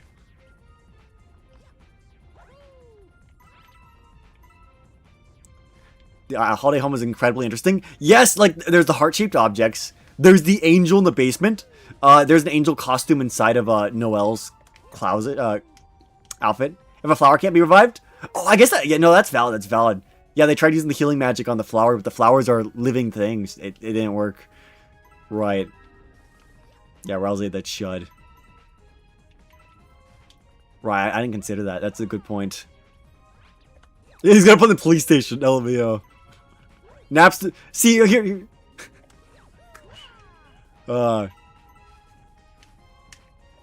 Think about it. Napstablook's it was what? Napstablook's cousin and the Mad Ghost. So they're all related. All three of them are related to each other. Two of them were connected to secret bosses. So clearly, by that logic, Napstablook is also going to be connected to a secret boss. Think about it. Yes. See, Mad Dummy was a secret boss. Metaton Neo was a secret boss. Clearly, we're going to get Napstablook secret boss as well.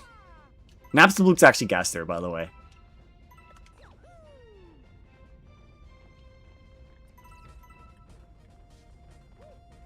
Undyne secret boss, imagine. I would originally say the secret bosses aren't supposed to be bosses we've already had in Undertale. But we just got one that disproves that, so. We finished all the secret Shadow Crystals? I'm pretty sure we're still going to get secret bosses even if they're not Shadow Crystals. I mean, Eram was a secret boss and he's not a Shadow Crystal. He helps you get a Shadow Crystal, but he's not the Shadow Crystal. There's almost certainly still going to be secret bosses. They'll just be related to something else. At the very least, there'll be lore and good items.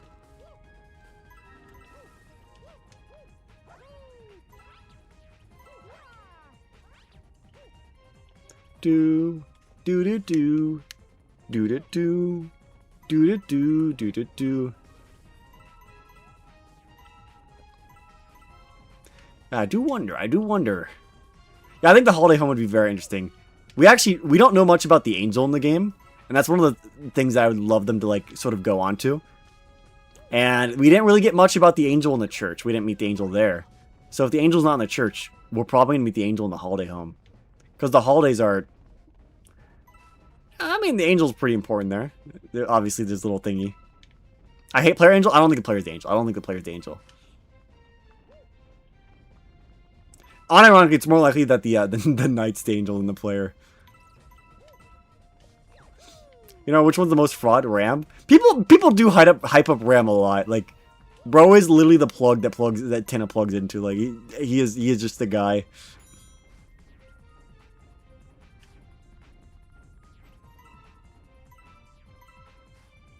Do do do do do do do do do do do. I can't make the noise. I am not good at making the noise. That's why I'm not the sound designer. I make the damage.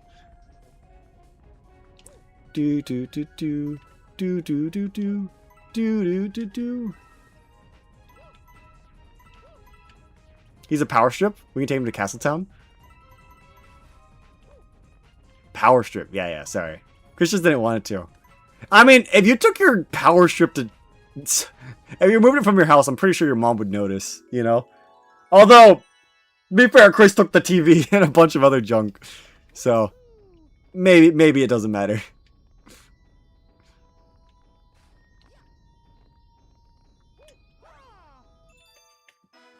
I plugged into him. Yeah, Tina. Tina's like, I'm plugging it so hard.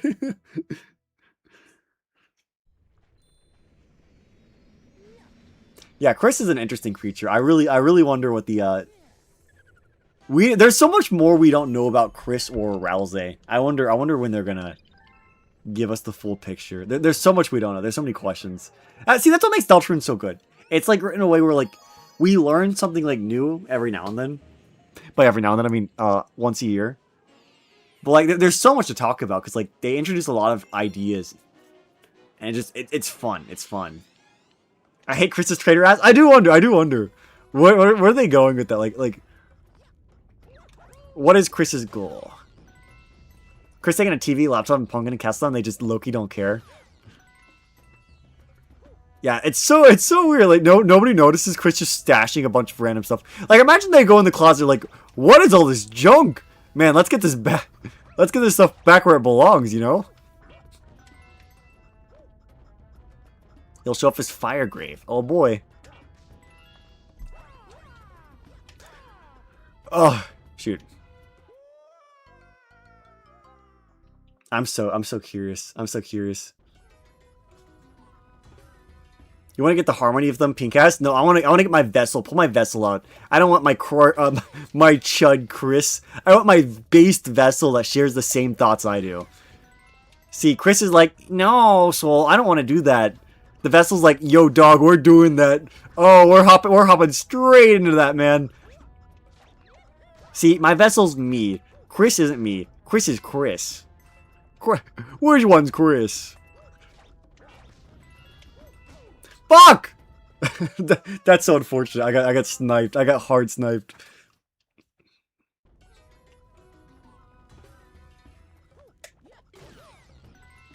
I paid $25 to crack Mew Mew. Chris wouldn't have cracked Mew Mew. Chris would have stopped you. Chris would have stopped. All coin mission? No, we need the coins to feed the hungry Luma.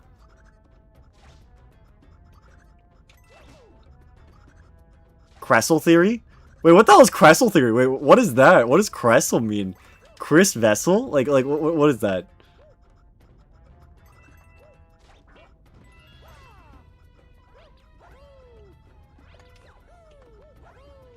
I like Cressel. What the hell is Cressel? That Chris is the vessel I painted over? Oh no, there's no way. I don't think so. Yeah, we'll be dating the pink as soon as we get the vessel back. It's true. See, the vessel believes the same things I do. We are one and the same. We are getting our vessel back. Is there a vessel but grown up? I don't think so. I don't think so. Chris is Chris. The vessel's important. The vessel is tracked by the game. If you have a file that started in chapter 1, the vessel is still tracked in the game. And even if you don't start from chapter 1, the vessel isn't named in the code, but the vessel's attributes are still selected. So that there is still a vessel attached to every single save file. So it'll be important. We'll come back to that.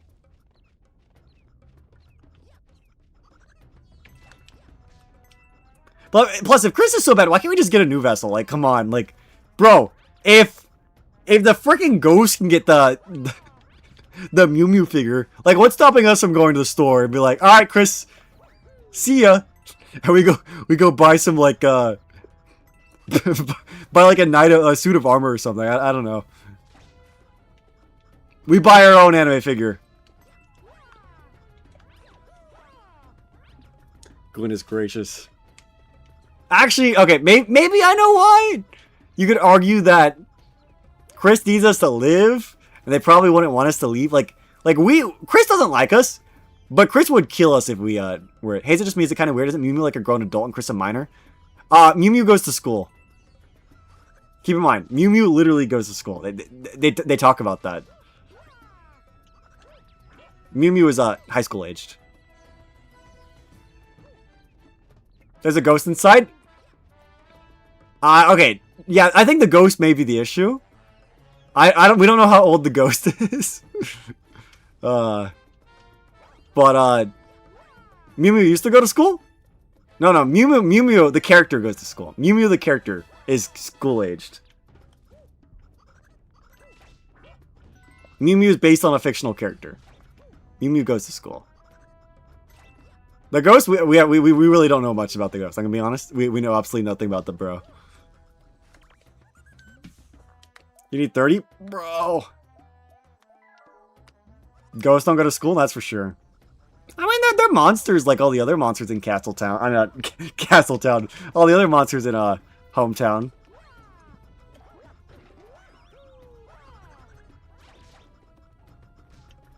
Yeah, I do know the ghost does not go to school. They are not school-aged. Okay, well, here, how about this? Chris isn't dating the ghost. I mean, I'm not dating the ghost either. I want to date Mew Mew, not Pink. I'm dating the figure. How about we just do an easy thing? Chris can become the vessel for the ghost, and we get the Mew Mew vessel instead. Very, very fair trade. How about that? That would be nice. That would be, I'd be fine with that. Deltron Mew Mew edition? Awesome trade. Easy.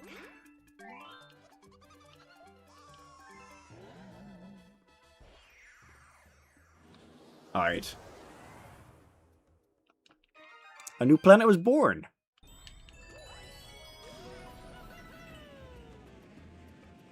Alright. Is it the ghost ideal body? It's mine too. Get the fuck out. Get the fuck out. Oh. Oh. Get out. Get out. Get out. Get out.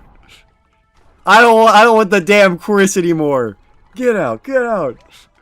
Mew Mew Task Manager. Okay, Task Manager is crazy. Especially in the non-outfit. Crazy, crazy list. Rousey. Crazy list. Get the fuck out, Ghost. Get out, Ghost. Get out, Ghost. My Rousey Asgore is right there. What is this? This is such a crazy conversation. I think Asgore is actually a really good person. Like, it actually sucks that Toriel doesn't believe him. Okay, so we need to redo this star, but since we already have the Luma spawned in, we need to beat this in under 40 seconds. So, that's possible. We just need to run all the way to Luma. We don't need to feed it the second time. It stays pre-fed. So we can do that. Why Flowery want to crack Asgore so much, bro? Dude, if someone took care of you your entire life, you are indebted to them. That's Flowery to Asgore. Asgore's like... Actually, now that I say that, Asgore's like his dad. I don't know. That doesn't sound as good.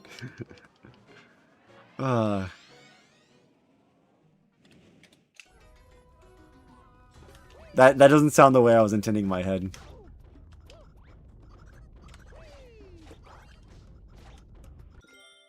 Okay, we do have to reset, because if we die, the timer doesn't reset. So right now our goal is to beat the star in 40 seconds. Rousey is pretty cute, I won't lie. Rousey's adorable. Rousey is very, very cute. I like cute characters. Rousey checks those boxes. What's the best song from Chapter 5? Probably Flower Man. Yeah. Very solid. Can't go wrong with that. The Mew Mew fight, like, that theme's also pretty good, but I think Flower Man just, like, edges it out a little bit for me. Followed by Cutie Mew Mew. Yeah, it just, like, they're very close, but, like, Flower Man's so good.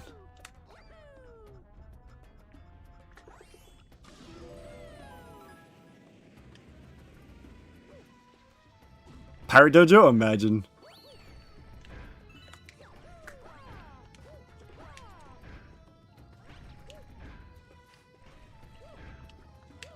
Oh, shoot. Ugh. Is that 40 seconds? Is that 40 seconds? Give me the achievement, give me the achievement, give me the achievement. Achievement, please. 51 seconds! Oh my god, I have to trim a lot of time. I have to trim off 11 seconds. Oh my god. Oh, shoot.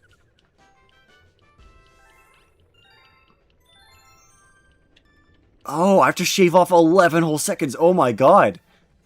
Okay, I didn't get the jump first try, so that's fair. I have a place to shave off time, but like 11's a lot. Oh my god. That's possible. That's possible. Yeah, it's just a little scary. Oh my goodness. We'll probably end it after this too. This is probably the last achievement we go for.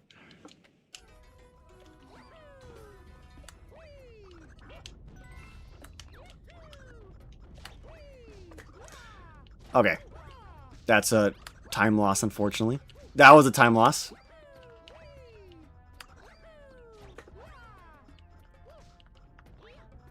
Oh, that could be better.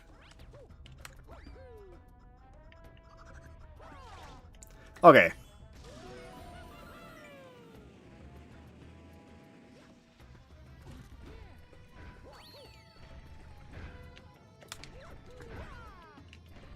Shoot. I need to face closer to the wall. Alright, that's tough. We can beat this though. We just gotta do it in 40 seconds. 40 seconds. That's not a lot of time. But it's also not time. You know, 40 seconds that's a decent amount of time, right? I just want to cuddle Rousey. I would love to have a Rousey buddy. Like a little bud that follows you around. He's like, wow, good job, Hacked. Oh, Hacked, let me make you some tea. Oh, Hacked. Don't worry about me. I'll always be here by your side, waiting for you to come back. They'd be like, oh, thanks, bro. At least you gotta farm Starbits? Yeah, I might do that off screen. I also have to farm coins, but I don't have to do that before beating the game. I'll probably wait to do that at the end. That way I'll have every coin I'll collect on my main adventure. Okay, please be 40, please. That was good, that was good. That was good, please. Yeah, let's go! 34. Look, Hacked, I'm smiling. See, yeah. See, that's me and Rousey. I'm like, thanks, buddy.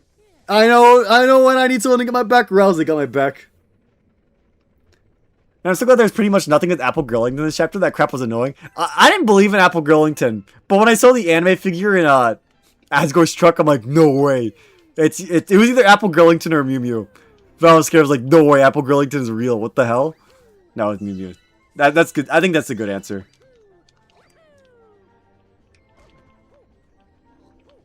Alright. Well, there we go. I think that's enough for now. We are at 94 stars. So there is 26 left. It's not a lot. It's not a lot. It's definitely possible. It's definitely possible. But we still have a bit to go. It's scary. The time is running up to get all the achievements, so I gotta lock in. I might have to, I need to start Twilight Princess. I need to find what the other game I'm gonna do too is. But until then, adios muchachos, HackedCrusade signing out. Until we meet again, adios. Outro time. Oh yeah, I have the cool outro. I forgot. Let's go! It's so awesome. The cool transition to the freaking black screen just kills me. Oh man. Alright, have a good one.